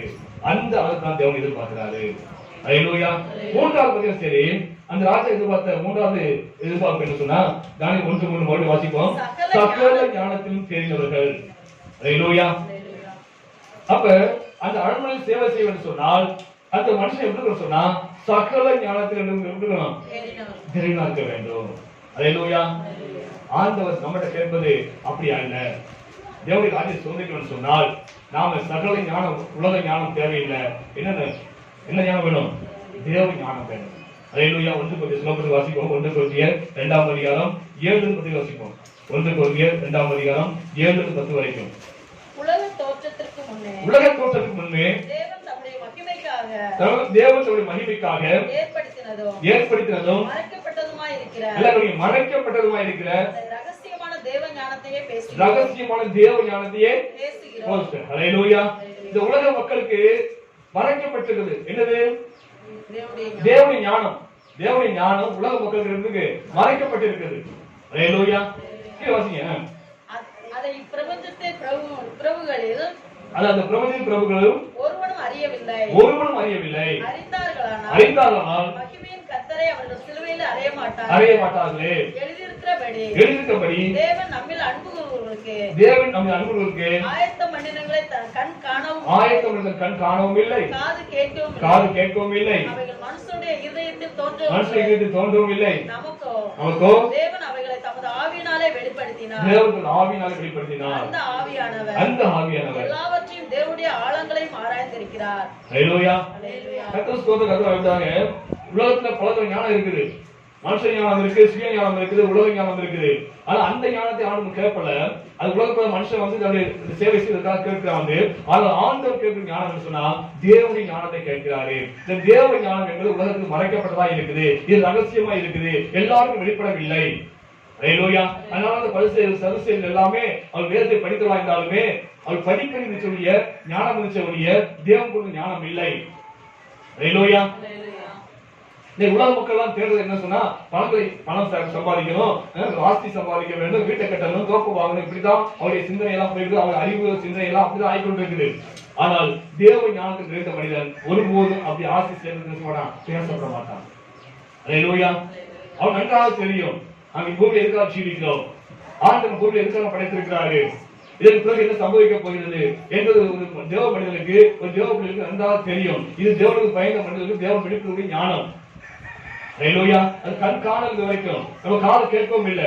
நமக்கென்று வாசத்தை தேவன் உண்டு வைத்திருக்கிறாரு. இயேசு பூமிக்கு வந்தாரு. எதுக்கு வந்தா நம்ம ரட்சிப்பதாக வந்தாரு. இன்னைக்கு ரட்சிக்கப்பட்ட பிறகு ஆண்டு போயிருக்கிறாரு. எதுக்கு என்று சொன்னால் நமக்கென்று வாசத்தை உண்டாக்க போயிருக்கிறாரு. இப்ப ஆண்டு இயேசு சீக்கிரம் வரப்போகிறாரு. அது வரைக்கும் நடக்கக்கூடிய அடையாளம் நீ பார்த்துக் கொண்டு இருக்கிறோம். கொள்ளைகளை பார்த்துக் கொண்டிருக்கிறோம், பஞ்சங்களை பார்த்துக் கொண்டிருக்கிறோம், யுத்தங்களின் செய்தி கேட்டுக் கொண்டிருக்கிறோம். இதெல்லாம் ஆண்டு இயேசு வருகைக்கு ஆயத்தமாகக்கூடிய காரியங்கள். இதெல்லாம் யாருக்கு வெளிப்படுகிறது? உலக மனிதர் வெளிப்படுதா? மோடிக்கு வெளிப்பட முடியுமா? இல்லைங்களா எடப்பாடிக்கு வெளிப்பட முடியுமா? அவர் வந்து ஆஸ்தியை சம்பாதிப்பது, ஆஸ்தியை சேர்ப்பது, ஆஸ்தியை ஒழித்து வைப்பது எப்பதான் செஞ்சுட்டு கொண்டாங்க. இந்த ஞானம் அவர் கிடைக்காது. உலக ஞானம் இருக்குது. அல்லேலூயா. அவர் சகல ஞானம் இருக்குது. யார் எப்படி மடக்கணும், யார் எப்படி என்ன செய்யணும், சிக்கலை மாட்டி விடுவது என்பதெல்லாம் அவங்க செஞ்சுட்டு கொண்டிருப்பாங்க. அந்த ஞானம் அவங்க இருக்குது. ஆனால் தேவன் கொடுத்த ஞானம் இல்லை. நமக்கு தேவன் கொடுத்த ஞானம் இருக்க அப்படின்னால்தான் இன்னைக்கு ஆளு நம்ம வேலையெல்லாம் போட்டு வந்து தேவனை ஆராய்ச்சி தேவனை பிரியப்படுத்திக் கொண்டிருக்கிறோம். அல்லேலூயா. தேவன் நமக்கு வாசத்தை உண்டாக்கி வைத்திருக்கிறாரு. அவர் திரும்பி வர போகிறாரு. எதுக்குன்னு சொன்னார், நம்ம அழிந்து போக வர போகிறாரு. அல்லேலூயா. இது பூமி நம்ம சொந்தம் அல்ல. இது நமக்கு நிரந்தரமான இடம் கிடையாது. நம்ம பருவம் தான் தாய் வீடு என்று சொல்லப்பட்டிருக்கிறது. ஆனா தாய் வீடு போவதற்கு நாம் காத்துக் கொண்டிருக்கிறோம். ஆண்டு வருகை என்னைக்கு வருவது காத்துக் கொண்டிருக்கிறோம். நம்ம கண் காணல, அது காது கேட்கவும் இல்லை. ஆனால் நமக்குள்ள ஒரு விசுவாசம் இருக்குது.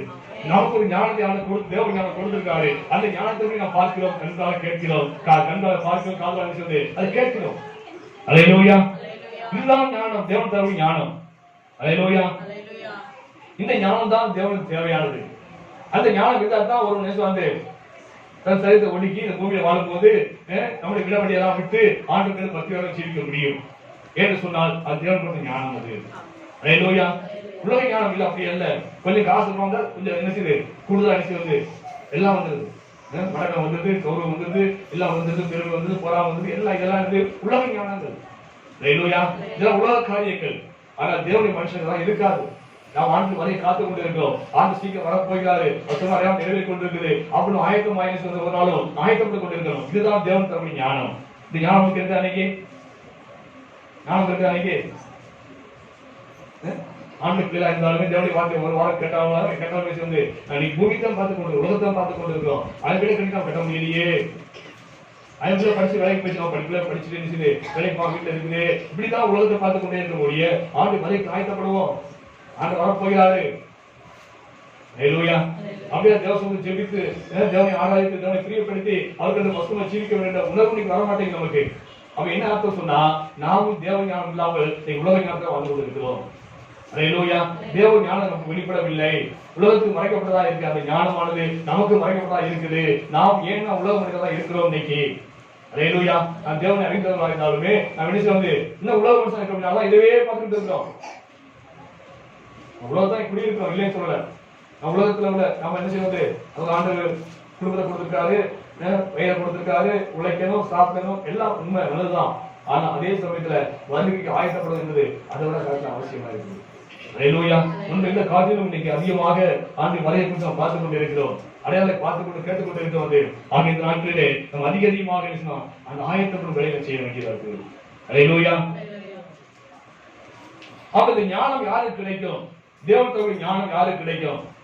யாருக்கு கிடைக்கும் சொன்னா கர்த்தருக்காக தன்னை மறைத்துக் கொண்டு தேவன் நாம் மகிமைக்காக ஜீவிக்காமீங்களா அவருக்கு தான் கிடைக்கும். அல்லேலூயா. இதாவது பாருங்க, தானியேல் எடுத்துக்கொண்டு யோசேப்பு எடுத்துக்கொள்ளுங்க. யோசேப்புக்கு சொப்பனத்தை விளக்கக்கூடிய ஞானம் இருந்துச்சு. அல்லேலூயா. அந்த ராஜா சொப்பனம் கண்டாரு. சொப்பனத்துக்கு யாராலும் விளக்கம் சொல்ல முடியல, அங்கேயும் ஓடி அலைஞ்சாரு. கடைசியில யோசேப்புக்கு அந்த ஞானம் இருக்குன்னு தெரிந்து யோசேப்பு வரவழைத்தாங்க. இப்ப நாமளாக என்ன செய்யும் வந்து என்ன சொல்லுவோம், எனக்கு ஞானம் இருக்காங்க, எனக்கு ஞானம் இருக்கு ராஜா, நான் என்ன செய்ய வந்து சொப்பனம் சொல்லுங்க வழக்கம் சொல்றேன் அப்படின்னு சொல்லி போகுது. ஆனா ராஜா கேட்கும் வந்து உனக்கு மங்களமான உத்தரவு வருவதற்கு தேவன் தான் வெளிப்படுத்த வேண்டும், தேவன் தான் நிலத்தை கொடுக்க வேண்டும் என்று சொல்லி தன்னை மறைத்து தேவனை மையப்படுத்தலாம். வாசிப்போம் ஆதியாகமத்துல 41 வாசிப்போம். ஆதியாகமம் 41:14. பார்வோன் யோசேப்பை நோக்கி ஒரு சொப்பனம் கண்டேன், அதன் அர்த்தத்தை சொல்ல ஒருவரும் இல்லை. நீ ஒரு சொப்பனத்தை கேட்டால் அதன் அர்த்தத்தை சொல்லுவாய் என்று உன்னை குறித்து நான் கேள்விப்பட்டேன் என்றான். அப்பொழுது யோசேப்பு பார்வோனுக்கு பிரயோஜனமாக நான் அல்ல கவனிச்சு பாருங்க, என்னால முடியும் அப்படின்னு சொல்லலாமே, நான் அல்ல, தேவனே பார்வோனுக்கு மங்களமான உத்தரவு அதை செய்வார். அல்லேலூயா. என்னால முடியாது, நான் அல்ல, தேவன் தான் சொல்லணும். அல்லேலூயா. அப்படியே கர்த்தருக்குள்ள தன்னை மறைத்து தேவன் நாம் மகிமைப்படும்படியாக பாக்கியவான் தான் யோசேப்பு. அல்லேலூயா. அதனாலதான் தேவன் நமக்கு வெளிப்பாடு கொடுத்தாரு. அது மரித்தான் பாருங்க, யோசேப்பு மரித்தான். என்ன சொன்னான், என் எலும்புகள் நினைச்சீங்க பத்திரம் வச்சிருங்க, ஒரு நாள் உங்களை ஆண்டவர் எகிப்து கொண்டு போவாரு, அன்னைக்கு என் எலும்புகளை கொண்டு போய் நினைச்சீங்க அங்க அடக்கம் பண்ணுங்க. அல்லேலூயா. இந்த வெளிப்பாடு கிடைச்சது, தேவ ஞானம் கிடைச்சது. தானியேல் புத்தகம் பாருங்க, அவர் பாருங்க வரக்கூடிய காரியங்கள் வெளிப்படுத்த புத்தகமும் தானியேல் புத்தகம் இருக்கும், ஒன்றா இருக்கும், ஒரே வெளிப்பாடா இருக்கும். அல்லேலூயா. இந்த மார்வல் சிறையிற்கு எப்ப மாறும் என்பதை வெளிப்பாடை பெற்றுக்கொண்டான். ஆண்டு இயேசுடைய பிறப்பு எப்படி இருக்கும், ஆண்டு இயேசுடைய பாடுபாடு எப்படி இருக்கும் என்பதெல்லாம் தானியேல் வெளிப்படுத்தி காண்பித்தாரு. காரணம் என்ன சொன்னா அவன் அப்படித்தான் ஜீவித்தான், கர்த்தருக்குள்ள தன்னை மறைத்துக் கொண்டு தேவன் நாம் மகிமைக்காக ஜீவித்தவன். யோசேப்பு அந்த காரியங்களை பார்த்த பிறகு பார்வன் சொன்னா நீ ஆராய்ச்சி உண்மையான தேவன் சொன்னான் இல்லையா. அதே தானியேல் வாழ்க்கையை பத்தி தானியேல் வாழ்க்கையை பார்த்த ராஜா சொன்னாரு, தானியேல் ஆராய்ச்சி தேவன் தான் உண்மையான தேவன், அவர் சொல்லும்படியான வாக்கியம் வாழ்ந்தாங்க. அதனாலதான் கர்த்தர் வெளிப்பாடை கொடுத்தாரு, அந்த தேவ ஞானத்தை அவர் கொடுத்தாரு. வாசிப்போம் தானியேல் 2ஆம் அதிகாரம் 27 வாசிப்போம் வரைக்கும். தானியேல் ராஜா சமூகத்தில் பிரயோஜனமாக ராஜா கேட்கிறதுக்கு மறைபொருளை ராஜாவுக்கு தெரிவிக்க ஞானிகளாலும் சோசியராலும் சாஸ்திரிகளாலும் கூடாது. மறைபொருளை வெளிப்படுத்துகிற பரலோகத்தில் இருக்கிற தேவன் கடைசி நாட்களில் சம்பவிப்பதை ராஜாவாகிய நேபுகாத்நேச்சருக்கு தெரிவித்திருக்கிறார். உம்முடைய சொப்பனமும் உமது படுக்கை மேல் உம்முடைய தலையில் உண்டான தரிசனங்களும் என்னவென்றால் யார் வெளிப்படுத்துவது? கர்த்தர் வெளிப்படுத்தினார், தேவன் வெளிப்படுத்த பரலோகத்தில் தேவன் வெளிப்படுத்தினார். அல்லேலூயா. எனக்கு தெரியும் நான் சொல்றேன் அப்படின்னு சொல்லல, தேவன் வெளிப்படுத்திருக்காரு. அதை நினைச்சு வந்து விலகி சொல்றேன்னு சொல்றாங்க. அல்லேலூயா. ஆண்டவரை மறைத்து பெருமை பாடல, அவர் பெருமை பாடல, தன்னை மறைத்து ஆண்டு நாம் மகிமைக்காக ஜீவித்த மனிதர்கள் எல்லாமே. இதன் மூலமா கர்த்தரை நாம் மகிமைப்படுத்தி ராஜா சொன்னா, நீ ஆயிரம் உண்மையான தேவன். கலிராஜா சொன்னாரு, கலிராஜா சொன்னாரு இல்லையா, தாலி ஆயிரம் உண்மையான தேவன். எல்லாரும் என்ன செய்யுங்க, இந்த தாலி ஆயிரம் தேவையே ஆராதிக்கணும். உத்தரவு போடா இல்லையா, சட்டம் போட்டாச்சு. அல்லேலூயா. அந்த அளவுக்கு தேவன் நாம் மகிமைக்காக ஜீவித்தவங்க தான் தானியேல், யோசேப்பு போன்ற மக்கள். ஆனா இவங்களை போல நான் வார்த்தை சொன்னா, அவரை மறைத்து கர்த்தருக்காக மறைத்து தேவன் நாம் மகிமைக்காக ஜீவித்த சொன்னா கண்டிப்பாக தேவன் அந்த தேவ ஞானத்தை கொடுப்பாரு. அல்லேலூயா. ஆக அப்படி வாழ்க்கை வாழ்வதற்கு அர்ப்பணிக்கணும். நம்ம மூலம் தேவன் நாம் மகிமைப்பட வேண்டும். எந்தெந்த வேலை செஞ்சாலும் சரி, நம்ம எந்தெந்த படித்தாலும் சரி, எந்தெந்த குடித்தாலும் சரி, நம் மூலமாக என்ன செய்யணும், தேவனுடைய நாமம் மகிமைப்படணும். அல்லேலூயா. குடியிருக்காங்க. அப்ப அவங்களை பார்த்து மட்டும் சொல்லணும், உண்மையிலேயே இவங்க ஆண்டு பயந்தவங்க, ஒரு தேவன் உண்மையான தேவன் அப்படின்னு சொல்ற அளவுக்கு நம்ம என்ன செய்யணும், அந்த இடத்துல சாட்சி இருக்கணும். நம் மூலமா தேவன் நாம் மகிமைப்பட வேண்டும். வேலை செஞ்சாலும் சரி, எந்த வேலை செஞ்சாலும் சரி, அந்த இடத்துல மற்றவங்க சொல்லணும், நம்ம பார்த்து உண்மையிலே தேவனுக்கு பயந்த ஒரு பெண், பயந்த ஒரு மனுஷன் என்று சொல்லி உண்மையில் ஆயுதம் உண்மையான ஆண்டவர். நம்மளும் தான் தெய்வம் தெய்வம் கும்புறோம். ஆனா வாக்கு எப்படி இருக்குதா? இந்த பிள்ளைய பாருங்க, ஞாயிற்றுக்கிழமை ஆராய்ச்சி போயிட்டு வர்றாங்க, ஒரு வாரத்துக்கு ஒரு நாள் போய் ஆராய்ச்சி வராங்க, அவங்க எப்படி இருக்கிறாங்க பாருங்க, எவ்வளவு உண்மையா இருக்கிறாங்க பாருங்க, எவ்வளவு பயந்து வாழ்றாங்க பாருங்க அப்படின்னு சொல்லி மற்றவங்க நம் மூலமாக தேவனை செய்யணும், மகிமைப்படுத்தணும். அப்படியோட ஜீவிக்கிற யாரோ அவங்களுக்கு தான் தேவன் சொல்றாரு, இந்த தேவ ஞானத்தை கொடுப்பாரு. அல்லேலூயா. ஆக தேவன் எதிர்பார்ப்பது இந்த உலக ஞானம் அல்ல, மனுஷ ஞானத்தை அல்ல, இந்த தேவ ஞானத்தை எதிர்பார்க்கிறாரு. அவன் தான் வருகை போக முடியும், அவன் தான் அந்த ராஜ்யத்தை பிரவேசிக்க முடியும். ஏன்னா அவனுக்கு தெரியும், என்ன தெரியும், ஆண்டு வருகை தெரியும், ஆண்டு வரப்போறாங்க தெரியும், அது அடையாளத்தை பார்த்து புரிந்து கொள்ள முடியும். அவன் ஆயத்தமா இருப்பான். அல்லேலூயா. ஆக தகுதி, பருவத்தை பேசுகிற தகுதி இந்த தேவ ஞானம் வேண்டும். அல்லேலூயா. 4வது வாசிப்போம். சகல ஞானத்திலும் தேறினவர்களும் அறிவில் சிறந்தவர்களும். அல்லேலூயா. இங்கே ராஜா கேட்ட 4வது தகுதி சரி, இந்த பூமிக்குரிய அறிவில் சிறந்தவர்களாக இருக்க வேண்டும். அல்லேலூயா.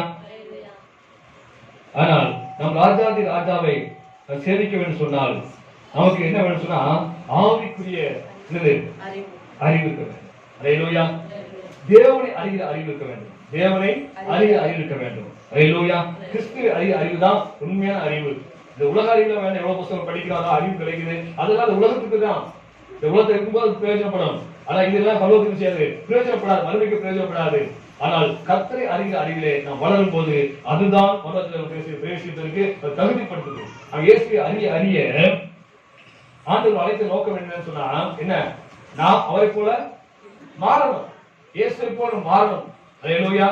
அதான் ரோமர் 8:29 சொல்லப்பட்டது, இயேசுவை போல பேசணும், மாறணும். அதான் உங்களுக்கு ஆண்டவர் அழைச்சிருக்காரு. கொஞ்சம் கொஞ்சமா தேவனுடைய வார்த்தையை கேட்டு கேட்டு ஒரு ஜீவிக்கு ஒரு மாற்றம் உண்டாக வேண்டும். கடைசி முடிவு என்ன சொன்னா, இயேசுவை போல மாற வேண்டும். அல்லேலூயா. அப்ப இயேசுவை எவ்வளவு அறிகிறோமோ அப்பதான் நம்ம ஜீவித்துல என்ன மாற்றம் உண்டாகும். ஆண்டவர் எப்படிப்பட்டவர், ஒரு அன்புள்ள தேவனாக இருக்கிறாரு. அவர் எதிரின் இயேசுவின் தேவனாக இருக்கிறாரு. அப்ப அந்த காரியத்தை படிக்கும் போது, அதை அறியும் போது நமக்கு என்ன வரணும், நாம பேசணும், அன்பு செலுத்தணும், எதிரியை நேசிக்கணும். அல்லேலூயா. அவர் இறக்கமுள்ள தேவனாக இருக்கிறாரு. தாவீது குமாரன் எனக்கு இறங்கு சொன்னோனே அவர் என்ன செய்தாரு, அவர் போற வேலையை விட்டுட்டு இருந்தாரு, திரும்பி வந்து அவனை கொண்டு சுகமாக்கினாரு. அந்த இறக்கம் நமக்கு வேணும், மனதுருக்கம் வரணும். அல்லேலூயா. மன்னிப்புடைய சுபாவம் வரணும். இப்படி ஆண்டவர் இயேசு கிறிஸ்துவை அறிய அறியத்தான் நமக்கு இப்படிப்பட்ட திவ்ய சுபாவம் விஷயம் வரும். இதுதான் நம்ம என்ன செய்யுது, பரலோகத்துக்கு கொண்டு போய் சேர்க்கும்.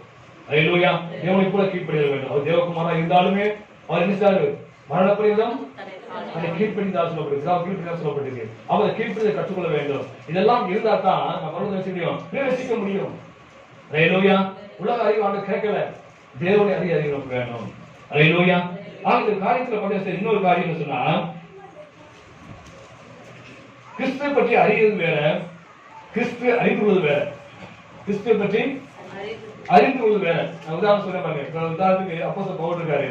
அது உதாரணம் ஏன் வாழ்ந்தாரு, ஏன் ஜீவித்தாரு. இப்ப அவர் எடுத்தாரு, தமஸ்கு போறாரு. போய் அங்க இருக்க கிறிஸ்துவெல்லாம் அழிக்கணும், அவெல்லாம் சிறைப்படுத்தணும், அவர் துன்பப்படணும் சொல்லி ஒரு வாஞ்சியை நினைச்சாரு. குதிரை பேரமைக்கு போறாரு. போற வழியிலே இயேசு நினைச்சாரு, தரிசனமாகிறாரு. ஒரு பிரகாசமான ஒளியில தரிசனமாகிறாரு. இப்ப இயேசு பற்றி இயேசு பற்றி அறிந்து கொண்டார். ஹalleluya. இவர்தான் மெய்யான தேவன், இவர்தான் வரக்கூடிய மேசியா என்பதை நினைச்சாரு, அறிந்து கொண்டார். ஆனா பிலிப்பியர் சொல்லும்போது சொல்றாரு, நான் கிறிஸ்து அறிவிலே வளர்வதற்காக எல்லாவற்றையும் சேர்ந்து நஷ்டமும் குப்பையுமா எண்ணினேன். ஹalleluya. முதலாவது இயேசுவை அறிந்து கொண்டாரு, இவர்தான் உண்மையான தேவன், இவர்தான் வரக்கூடிய மேசியா என்பதை தெரிந்து கொண்டாரு, அறிந்து கொண்டாரு, அதை பற்றி அறிந்து கொண்டாரு. ஆனா இப்ப சொல்றாரு, கிறிஸ்துவை அறிவில் வளர வேண்டும். ஹalleluya. இயேசு யாரு, எப்படிப்பட்டவர், அவர் சுபாவம் என்ன என்பதெல்லாம் என்ன செய்யணும், அறிவில் வளர்வதற்காக நான் எல்லாத்தையும் என் மேன்மையெல்லாம் குப்பையும் அணினேன், எல்லாத்தையும் நஷ்டம் என்று விட்டேன் சொல்றாரு. அவர் வாழ்நாள் எல்லாம் இயேசுவை அறிய வேண்டும் என்று வாஞ்சை தாகம் இருந்தது. வாசிப்பு பிலிப்பியர் வாசிப்போம் 3ஆம் அதிகாரம் 8 வரைக்கும். அது மாத்திரமல்ல, என் கர்த்தராகிய கிறிஸ்து இயேசுவை அறிகிற அறிவில் வளர்வதற்காக மேன்மைக்காக எல்லாவற்றையும் நஷ்டம் விட்டேன். ஹalleluya. என் பணம், என் ஆஸ்தி, என் குடும்ப கௌரவம் எல்லாத்தையும் நஷ்டம் என்று விட்டேன். நான் கிறிஸ்துவை ஆதாயப்படுத்திக் கொள்ளும்படியும், அறியும் போதுதான் கிறிஸ்துவை ஆதாயப்படுத்த முடியும். நான் இயேசுவை அறியணும். இயேசு எப்படிப்பட்டவர், ஒரு அன்புள்ளவர், அவர் இரக்கம் உள்ளவர், மனதுக்கம் உள்ளவர், அவர் கீழ்ப்படிதல்ல, அவர் உண்மையாக இருந்தாரு. அப்ப இதெல்லாம் அறியும் போதுதான் நான் கிறிஸ்துவை செய்ய முடியும், ஆதாயப்படுத்திக் கொள்ள முடியும். நான் அவரை போல மாறும் போதுதான் அவருக்கு சொந்தமாக முடியும். ஹalleluya. அப்பதான் பரலோகம் பிரவேசிக்க முடியும். இயேசு போல மாற வேண்டும். ஹalleluya. ஆக இந்த அறிவுல வளர வேண்டும். இதுதான் தேவன் கேட்கிற அறிவு. உலக அறிவாண்ட கேட்கல, நமக்கு பூமிக்கு அறிவாண்ட கேட்கல. ஒரு கர்த்தரை அறிவு வளரும் போதுதான் நாம் ஆண்ட இயேசு கிறிஸ்துவை போல மாற முடியும். அந்த அறிவு தான் அவனை எதிர்பார்க்கிறாரு. அதுக்காக தான் எல்லாத்தையும் அப்போஸ்தலர் பவுல் நஷ்டம் மற்றும் குப்பையுமா விட்டாரு. அது எவ்வளவு பெரிய ஐஸ்வர்யவான் தெரியுமா உங்களுக்கு? நான் பலரும் சொல்லிங்க, இயேசு அப்போஸ்தலர் பவுல் ஒரு பெரிய ஐஸ்வர்யவான். 2 கப்பல் இருந்துச்சு, அடிச்ச வேத கமலின் பாதத்திலே உட்கார்ந்து பாடத்தை கற்றுக்கொண்ட, வேதத்தை கற்று தெரிந்தவன். அது மட்டும் இல்ல, தலைவர் சங்கத்துடைய அந்த ஒரு உறுப்பினராக இருந்தாரு. அதாவது எப்படின்னா, ஒரு நீதிபதி. இஸ்ரேல் பக்கத்துல ஏதாவது பிரச்சனை சொன்னால் அங்க நினைச்சவங்க எல்லாம் கூடி வருவாங்க. 9 பேர் இருப்பாங்க சங்கத்துல. 9 பேர் நினைச்சவங்க நீதி விசாரிப்பாங்க. அந்த நீதி விசாரிக்கக்கூடிய ஒரு முக்கியமான பொறுப்பு எனக்கு இருந்துச்சு. அந்த அளவுக்கு ஒரு ஸ்தானத்துல, உயர்ந்த ஸ்தானத்தில் இருந்தவன். அது எல்லாம் நஷ்டமும் குப்பையுமா எண்ணி எல்லாத்தையும் விட்டுவிட்டு இயேசு அறிவு வளர வேண்டுவதற்காக அந்த பாடுகளை சகித்துக் கொண்டு கால்நடையாகவே இயேசு ஊழியத்தை செய்த மனுஷன் தான் அப்போஸ்தலர் பவுல். ஹalleluya. வாழ்நாளாம இயேசு பற்றி அறிவிலேயே வந்துட்டாரு, வளர்ந்ததுக்காக அர்ப்பணித்தாரு. ஹalleluya. அந்த அறிவுதான் தேவன் எதிர்பார்க்கிற அறிவு. ஹalleluya. அடுத்து 5ஆம் வாசிப்போம். சுருக்கம் முடிப்போம். இதாயிடுச்சு. தானியேல் 1:3. கல்வி நிபுணராக இருக்க வேண்டும். ஹalleluya. கல்வியில நிபுணராக இருக்க வேண்டும். கல்வி அறிவு நமக்கு வேணும். அதுபோல பரலோகத்தை சேமிப்பதற்கு நமக்கு என்ன தேவைன்னா, வேத அறிவு நமக்கு வேணும். ஹalleluya. வேத அறிவு நமக்கு இருக்கணும். வேத அறிவு இருந்தா தான் நாம பரலோகத்தை செய்ய முடியும், தெரிஞ்சிக்க முடியும். நாம நியாயத்துக்கு ஒன்று இருக்கு பூமியில, என்னது? தேவனுடைய வார்த்தை தான். ஹalleluya. நீங்க எப்படி ஒரு அரசாங்கம் இன்னைக்கு நம்ம தவறு செய்யும் போது, குற்றம் செய்யும் போது கொண்டு போய் அவங்களை கோர்ட்டு நிப்பாட்டி ஈட்டிக்கோ செக்ஷன் படி நீ தவறு செய்யறதுனாலே அது தடனை சொல்லி எப்படி கோர்ட்டு தீர்ப்பு கொடுத்தாங்களோ, அதே போல நமக்கு கொடுக்கக்கூடிய வேத புத்தகம் தான் என்னது? சட்ட புஸ்தகம். நாம் செய்த இந்த காரியங்கள் எல்லாவற்றுக்குமே நியாயத்திற்குரியது இந்த சட்ட புஸ்தகம் தான். இதை வச்சுதான் அவர் நியாயத்திற்கு போகிறாரு. என்னுடைய வார்த்தையை நியாயத்திற்கு ஆண்டு சொல்லியிருக்காரு. அப்ப இந்த வார்த்தையை படிக்காமல் இருந்தால் நாம் என்ன செய்வோம்? குற்றவாளியா இருப்போம். ஹalleluya. நான் இன்னொரு நாட்டுக்கு போறேன். இப்ப நம்ம நாட்டுல பார்த்தீங்கன்னா சரி, நம்ம எப்படி போறோம்? ஆலோசனை நடந்து போகும்போது வாங்க ஓட்டு போய் போறோம். இடத்துல போறீங்க, இது முடியாதா? இடத்துல தான் போறோம். வாங்க வண்டி போகும்போது இடத்துல போறோம், நடந்து போகும்போது இடத்துல போறோம். ஆனா நம்ம அமெரிக்காவுக்கு போயிட்டேன். அமெரிக்காவுக்கு போயிட்டா அங்க ஒரு சட்டம் இருக்குது. அங்க என்ன, வலது பக்கம் போகணும். வலது தான் வண்டி இருக்கணும், நான் ஓட்டிட்டு போகணும். வலது பக்கம் நடந்து போகணும், அப்படி சட்டம் இருக்குது. நான் அமெரிக்காவுக்கு போயிட்டேன். அமெரிக்காவுக்கு போயிட்டு சட்டம் தெரியாது எனக்கு. நான் இடத்துக்கு இங்கே போன மாதிரி இடத்துக்கு போயிட்டு வச்சுக்குவேன். ஒரு ஆக்சிடென்ட் ஆகி போச்சுன்னு சொன்னா என்ன ஆகும்? என்ன நினைச்சுவாங்க? போய் கோர்ட்டு நிப்பாட்டுவாங்க. எப்படி நினைச்சுவாங்க? இந்த அமெரிக்காவுடைய சட்டத்தை நீ பின்பற்றாமல் நீ மீறி நடந்தபடினாலே இந்த செக்ஷன் படி உனக்கு என்ன செய்ய சிறை தண்டனை என்று சொல்லுவாங்க, ஒரு தண்டனை சொல்லுவாங்க வந்து. அப்ப என்னன்னா, அந்த நாட்டுக்கு நான் போனேன்னு சொன்னா அந்த நாட்டு சட்டத்தை நினைச்சுக்கணும், அறிந்திருக்க வேண்டும். அப்படி இல்லைன்னா நான் குற்றவாளி ஆவேன். ஹalleluya. அதே போல வேதத்தை அறிந்திருக்க வேண்டும். வேதத்தை அறிந்திருக்கா பட்சத்துல எது பாவம் எது தவறு என்று தெரியாமலே சொல்லுது நாம் தவறு செய்ய சூழ்நிலை வந்துவிடும். அதனால நமக்கு தேவை எது சொன்னால் வேத அறிவு. ஹalleluya. தேவனுடைய அறிவு, வேத அறிவு நமக்கு அவசியமா தேவை. வேதத்தை அறியணும். நம்ம இன்னைக்கு எத்தனையோ புத்தகம் படிக்கிறோம், காலேஜ்ல படிக்கிறோம், எத்தனையோ புத்தகம் படிக்கிறோம், வீட்டுல எத்தனையோ புத்தகம் படிக்கிறோம், எத்தனையோ பேப்பர் படிக்கிறோம். ஆனா தேவனுடைய வசனம் வீட்டுல வசனம் தான் இருக்குது. இன்னைக்கா படிக்கிறோமா? நினைச்சு பாருங்க. இன்னைக்கா படிச்சிருக்கோம், முழுசா படிச்சு முடிச்சிருக்கோமா? எத்தனை வருஷம் படிச்சிருக்கோம், எத்தனை வருஷம் படிச்சிருக்கோம்? நம்ம முன்னாடி வந்து பசுத்தவங்க எல்லாம் முழங்கால் படிக்கிட்டு முழங்காலிலேயே படிச்சிருக்காங்க வேதத்தை. அதாவது புத்தகம் ஜீவிக்க முடிந்தது, சாட்சி வாழ முடிந்தது. ஆனா நம்முடைய வேதத்தை படிப்பது, தியானிப்பது இல்லை. ஏதோ பொழுதுபோக்கு போல இருந்து சோசியம் பார்ப்பது போல தொடர்ந்து பார்க்க வேண்டியது. என்ன வசனம் ஏதோ அப்படி படிச்சு முடிய வேண்டியது. அப்படித்தான் நீங்க சோசியம் பார்க்கறது போல கிறிஸ்தோசியம் பார்க்க பார்த்துருக்க முடிய நான் வேதத்தை படித்து நீ தியானிச்சிருக்கோமா? அது முழுசா படிச்சு அறிஞ்சிருக்கோமா? எத்தனை தடவை படிச்சிருக்கிறோம்? அடிக்கப்படி சலிக்காத புத்தகம் சொன்னா இருந்து வேத புத்தகம் எத்தனை தடவை படிச்சா சலிக்காது. ஹல்லேலூயா. புதுசு புதுசா வந்து கருத்து தோன்றும், புதுசு புதுசா ஞானம் வரும் வந்து. ஹல்லேலூயா. ஆக இந்த அறிவு தான் நாம் பரலோகத்தை பேசுறதுக்கு தகுதியானதா இருக்குது. ஹல்லேலூயா. புத்தகம் முடிக்கும். ஆறாவது வாசிப்போம். ராஜாவின் அரண்மனையிலே சேவிக்க திறமை உள்ளவர்களுமாகிய சில வாலிபரை கொண்டு வரவும். இங்க பாருங்க, ராஜாவின் அரண்மனை சேவிப்பதற்கு திறமை உள்ளவர்கள் சொல்லப்பட்டிருக்குது. ஆனா அது வந்து ஆங்கிலத்துல ராஜாவின் அரண்மனையில் நிற்க திராணி உள்ளவர்கள் சொல்லப்படுது. ஆங்கிலத்துல என்னது? திராணி உள்ளவர்கள். அப்ப ராஜாவின் அரண்மனையில இருக்கணும்னு சொன்னால், அங்க வேலை செய்யணும் சொன்னால், அவன் திராணிகளா இருக்க. என்ன திராணி சொன்னா, முதலாவது ராஜாவுக்கு அவன் சொந்தமா இருக்க வேண்டும். ராஜாவுக்கு சொந்தமா இருக்கணும். அது அடிமை விலை கொடுத்து வாங்கிட்டாரு. விலை கொடுத்துல அடிச்சு வச்சாரு. அந்த நாட்டை சிறைப்பிடித்து அங்கிருந்து கொண்டு வந்துட்டாங்க, அடிமையா வாங்கிட்டு வந்துட்டாங்க. அப்ப ராஜாவுக்கு சொந்தமானதான் யாரு? தானியேல். ராஜாவுக்கு சொந்தமான யோசேப்பு. ஹல்லேலூயா. இவங்க எல்லாமே யாருன்னு சொன்னா ராஜாவுக்கு அடிமைகள். ஹல்லேலூயா. அப்ப தேவனுடைய ராஜ்யத்தை நம்ம சேவை செய்யணும் சொன்னா முதல்ல யாருக்கு அடிமையா இருக்க சொன்னா தேவனுக்கு அடிமையா இருக்க வேண்டும். ஹல்லேலூயா. ஒரு காலத்துல ஒரு நடிகர் பண்ண சரி ஒரு காலத்துல எல்லாரும் தெரிஞ்ச நடிகர் தான் தேவராஜன். அவர் பண்ண சரி முதலாவது நிறைய படங்கள், சினிமா படங்கள் நடிச்சாரு. எப்படி பக்தி படம் நடிப்பாரு, பக்தி படமாக நடிப்பாரு. அவர் பேரவே மாத்திட்டாரு. என்ன பேர் மாத்தினாரு? முருகன் அடிமை மாத்திட்டாரு. முருகன் அடிமை சொல்லி பேரை மாத்திட்டாரு. ஆனா ஆண்ட இயேசு ஏற்றுக்கொண்டாரு, இயேசு அறிந்தாரு. அதுக்கு பிறகு பேர் தெரியுமா? இயேசுவின் அடிமை. ஹல்லேலூயா. அவர் மாத்திட்டாரு. அதுபோல நாம் தேவனை சேவிக்க வேண்டும், அந்த பரலோகத்தில் பிரவேசிக்க சொன்னால் நாம் கர்த்தருக்கு அடிமையாக இருக்க வேண்டும், அவர் சொந்தமா இருக்க வேண்டும். அதான் வேற சொல்லுது. கொரிந்தியர் சொல்ல வாசிப்போம். 1 கொரிந்தியர் 6ஆம் அதிகாரம் 19 வாசிப்போம். உங்கள் சரீரமானது நீங்கள் தேவனால் பெற்றோம், உங்களில் தங்கி இருக்கிற பரிசுத்த ஆவியினுடைய ஆலயமா இருக்கு. நாம் எல்லாம் யாரு? தேவ ஆலயம். ஹல்லேலூயா. தேவன் நமக்கு வாசம் செய்ய வேண்டும், தேவன் நம்மை ஆளுகை செய்ய வேண்டும். முதலாவது நம்ம இதயத்தை தேவன் ஆளுகை செய்ய வேண்டும். ஹல்லேலூயா. அப்புறம் வாசிங்க. நீங்கள் உங்களில் அல்ல, கிரயத்துக் கொள்ளப்பட்டீர்கள். ஆண்டவர் விலைக்கு வாங்கி இருக்கிறாரு. என்ன கிரயம் கொடுத்தாரு? தன் ஜீவனை கொடுத்தாரு, ரத்தத்தை கொடுத்தாரு. ரத்தத்தை கொடுத்து உங்களை என்ன ஆண்டவர் சாரு விலைக்கு வாங்கி. என்னைக்கு நான் உணர்றோம், என் சரீரம் நான் என்ன செய்வேன் அப்படியா? என்ன பூசுவேன், என்ன போட்டுக்குவேன் அப்படியா? இல்ல, இது தேவனுடைய சரீரம். தேவன் விலைக்கு வாங்கிட்டாரு. ஆண்டவர் உங்களுக்கு சித்தம், நீங்க என்ன சொல்லி செய்யறேன் அப்படின்னு சொல்லி ஆண்டவர் சரீரத்தை ஒப்பு கொடுக்கணும். நம்ம அடிமையாக ஒப்பு கொடுக்க வேண்டும். ஹல்லேலூயா. அடிமை ஒரு அடிமை இருக்கிறான், அவன் இஷ்டம் செய்ய முடியுமா? செய்ய முடியுமா? அந்த எஜமான் என்ன சொல்றாலும் செய்யணும்.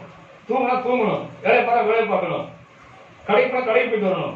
அப்படியாக ஒரு அடிமை எஜமானுடைய சொல்லுக்கு நம்ம கீழ்ப்படிய வேண்டும். அது விருப்பப்படிதான் வாழணும். யார் விருப்பப்படி? எஜமான விருப்பப்படிதான் வாழணும். நம்ம இஷ்டப்படி வாழ முடியாது, படிக்க முடியாது, ஸ்கூலுக்கு போறாங்க சொல்ல முடியாது, எனக்கு கல்யாணம் பண்ணிக்கணும் சொல்ல முடியாது, எனக்கு பிள்ளைய வளர்க்கணும் சொல்ல முடியாது. அந்த எஜமான் என்ன சொல்றாங்க கேட்கணும். அது போல நாம் தேவனுக்கு அடிமையாக இருக்க வேண்டும். ஹல்லேலூயா. இது தேவ ஆவியானவர் வாசம் செய்யும் தேவ ஆலயம். இந்த சரீரத்தை தீட்டுப்படுத்தக்கூடாது, இந்த சரீரத்தை கெடுக்கக்கூடாது. ஒரு தேவாலயத்தை கெடுத்தால் அவனை கர்த்தர் கெடுப்பான் சொல்லப்பட்டிருக்கிறது. அவர் தேவாலயம் எப்படி இருக்கணும்? பரிசுத்தமா இருக்கணும். இஷ்டப்படி நான் எங்கேயும் பூச முடியாது, இஷ்டப்படி என் சரீரத்தை என்ன செய்யாது, நான் கண்டதை போட முடியாது. சொல்லி புரியுதா உங்களுக்கு? சரீரத்தை இருக்கணும், பரிசுத்தமா பாதுகாக்கணும். ஆத்மா சரீரத்தை இருக்கணும், பரிசுத்தமா காக்க வேண்டும். அது தேவாலயம் வாசம் தேவாலயம். இதுல ஏதாவது தப்பான காரியம் செஞ்சு சொன்னா தேவன் வந்து வாசம் செய்ய மாட்டாரு, அது வெளியே போயிடுவாரு. அப்ப என்ன வரும்? பிசாசு வரும். சவுல் வாழ்க்கையை பார்க்க முடியா? என்னது? அவன் வந்து ஆவி எடுத்துக்கொள்ளப்பட்ட போது தேவன் அனுப்பப்பட்ட பொல்லாத ஆவி வந்துச்சு. ஏதாவது ஒரு ஆய்வுக்குள்ள இருக்கணும். அவன் சரீரத்துல ஏதாவது ஒரு ஆய்வுக்குள்ள இருக்கும். ஒண்ணு தேவாவி இருக்கணும், என்னது சாத்தானின் ஆவி இருக்கணும். ஹல்லேலூயா. சாத்தான் இருந்தா வாழ்க்கை அவர்களுக்கு போகும். தேவனுடைய ஆவிக்குள்ள வாசம் செய்யணும். அப்ப சரீரத்தை பாதுகாக்க வேண்டும். ஹல்லேலூயா. இது பரிசுத்தமாய் பாதுகாக்க வேண்டும். இது தேவையில்லாத காரியம் ஒண்ணு இருக்கக்கூடாது. அல்லேலூயா. இதை பசுத்தமா காக்க வேண்டும். அடுத்து 7வது வாசிங்க. 1:4 வாசிப்போம். 1:4. அவர்களுக்கு கல்தையின் எழுத்தையும் அவங்களுக்கு கல்தையின் எழுத்தையும் பாசையும் கற்றுக் கொடுக்க வேண்டும். ராஜா தன் பிரதானிகளின் தலைவனாகிய அஸ்பெனேஸ்க்கு கற்பித்தார். அவர் கற்பிக்கப்பட வேண்டும். என்ன கற்பிக்க சொன்னா, இப்ப இன்னொரு நாட்டுல வந்திருக்காங்க, அந்த அவங்களுக்கு என்ன செய்யணும், அந்த நாட்டு பாஷையை கற்றுக் கொடுக்க வேண்டும், அந்த நாட்டு எழுத்தை கற்றுக் கொடுக்க வேண்டும். அப்பதான் அவங்க என்ன செய்ய முடியும், அந்த ஆளுநரை வேலை செய்ய முடியும். அல்லேலூயா. இன்னொரு நாட்டுக்கு போனாலுமே அந்த நாட்டு மொழியை கற்றுக்கொள்ளாமல் நம்ம என்ன செய்ய முடியாது, வேலை செய்ய முடியாது. ராஜா சொல்றது புரியாது, ராஜா சொல்றது புரியாது, ராஜா என்ன சொல்ல விரும்புறாங்க தெரியாது. அவன் அவனு சொல்ல நம்ம செஞ்சு குழப்பத்தை முடிஞ்சோம். அதனால முதலாவது அந்த நாட்டின் எழுத்தை கற்றுக்கொள்ள வேண்டும், அந்த நாட்டின் பாஷையை கற்றுக்கொள்ள வேண்டும். அல்லேலூயா. இது அவசியமா இருக்குது. அல்லேலூயா. அதே போல நாம பரலோகத்தில் பிரவேசிக்க சொன்னால் ராஜாவுடைய காரியங்கள் எல்லாமே என்ன செய்து, ரகசியங்கள் எல்லாமே என்ன செய்து நாம் அறிந்திருக்க வேண்டும். அல்லேலூயா. ராஜாவுடைய காரியம், ஆண்டவருடைய ராஜ்யத்துடைய காரியம் என்ன, அவருடைய சித்தம் என்ன, அந்த வெளிப்பாடு நமக்கு இருந்தால் தான் நாம பூமியில செய்ய முடியும், வாழ முடியும், பரலோகத்தில் பேசிக்க முடியும். அல்லேலூயா. தேவனுடைய வழியை கற்றுக் கொடுக்க வேண்டும், கற்றுக்கொள்ள வேண்டும். தேவனுடைய வழி என்ன, தேவனுடைய சித்தம் என்ன, தேவன் இதை எப்படி வழி நடத்த விரும்புகிறாரு, இதெல்லாம் எப்ப கிடைக்கும், தேவனுடைய வெளிப்பாடு தான் கிடைக்கும். தேவனுடைய வழியை கற்றுக்கொள்ள தான் கிடைக்க முடியும். அப்ப தேவ சொந்த உட்கார்ந்து நம்ம கற்றுக்கொள்ள வேண்டும். என்ன கற்றுக்கொள்ளணும், ஆண்டவர் சித்தம் என்ன, ஆண்டவரே கேட்கணும், அது கற்றுக் கொடுப்பாரு. அல்லேலூயா. இப்படி செய், இப்படி வாழ, இப்படி பூமியில என்ன செய்ய ஜீவிக்க வேண்டும், நீ அதனால இங்க ஆயத்தப்பட வேண்டும் சொல்லி ஆண்டவர் பேசுவாரு, கற்றுக் கொடுப்பாரு. ஆண்டவரை கற்றுக் கொடுத்து நான் அதிகமா காரியம் நிறைய கற்றுக் கொண்டிருக்கேன். அதுபோல ஆண்டவரை கற்றுக் கொடுப்பாரு, கற்றுக் கொடுப்பதற்காக என்ன செய்து காத்திருக்க வேண்டும். நேரம் இல்லை அப்படின்னா என்ன செய்யாது, கற்றுக்கொள்ள முடியாது. இந்த பாஷை கஷ்டமா இருக்கு, இதை கற்றுக்கொள்ள முடியாதுன்னு சொன்னா அது ஆண்டவரை வேலை செய்ய முடியாது. ஒப்பு கொடுக்கணும், கஷ்டம் தான், பாசை தான். அது இதுவரைக்கும் கேட்காத பாசை தான். அந்த பாஷை கற்றுக்கொள்வது எழுதுவது ரொம்ப கஷ்டமான காரியம் தான். ஆனாலும் அந்த சமூகத்துல உட்கார்ந்து அந்த வாத்தியார் பாடம் நடத்தும் போது, டீச்சர் பாடம் நடத்தும் போது கவனமா கேட்டு படிச்சா தான் கற்றுக்கொள்ள முடியும். அதே போல ஆண்டு சொந்த ஜபத்திலையும் மேல வாசியில உட்கார்ந்து ஆண்டு சொந்த காட்டினா தான் ஆண்டுடைய காரியத்தை கற்றுக்கொள்ள முடியும். அல்லேலூயா. இந்த பூமியில என்ன காரியங்களை ஆண்டு செய்து கொண்டிருக்கிறாரு, அவர் எந்த வழியில் நடத்த விரும்புகிறாரு என்பதை எல்லாமே ஆண்டு சொந்த காத்து தான் கற்றுக்கொள்ள முடியும். யாரு கற்றுக் கொடுப்பாரு, சொல்லுது சாந்த குணங்கள் கற்றுக் கொடுப்பாரு. யாரு சாந்தமா இருக்காங்க, கோபுரம் கிடையாது. கோபுரம் எழுச்சி விடுறவன் விடுதலை ஆட்சி ஆண்டவர் கற்றுக் கொடுக்க மாட்டாரு. யார் சாந்தமா இருக்காங்க, ஆண்டவர் விடுவிடுவாரு, சாந்தம் உள்ளவர். அப்படி சாந்தம் உள்ளவர் யார் இருக்காங்களோ அவங்களுக்கு தன் வழியை கற்றுக் கொடுப்பாரு. 25 சொல்லப்பட்டு வாசிங்க. 9. சாந்த குணமுள்ளவர்களை நியாயத்திலே நடத்தி சாந்த குணம் உள்ளவர்களுக்கு தமது வழியை போதிக்கிறார். அவர் வழியை போதிக்கிறார். அல்லேலூயா. யாருக்கு போதிக்கிறாரு, சாந்த குணமுள்ளவர்களுக்கு. அல்லேலூயா. தேவனுடைய வார்த்தை கீழ்ப்படிந்தவர்களுக்கு. 25 பாட வாசிப்போம். கர்த்தருக்கு பயப்படுகிற மனுஷன் எவனோ, அவனுக்கு தாம் தெரிந்து கொள்ளும் வழியை போதிப்பார். கர்த்தருக்கு பயப்படுகிற மனுஷன் ஆண்டவர் தன் வழியை போதிக்கிறாரு. அது 4 வாசிப்போம்.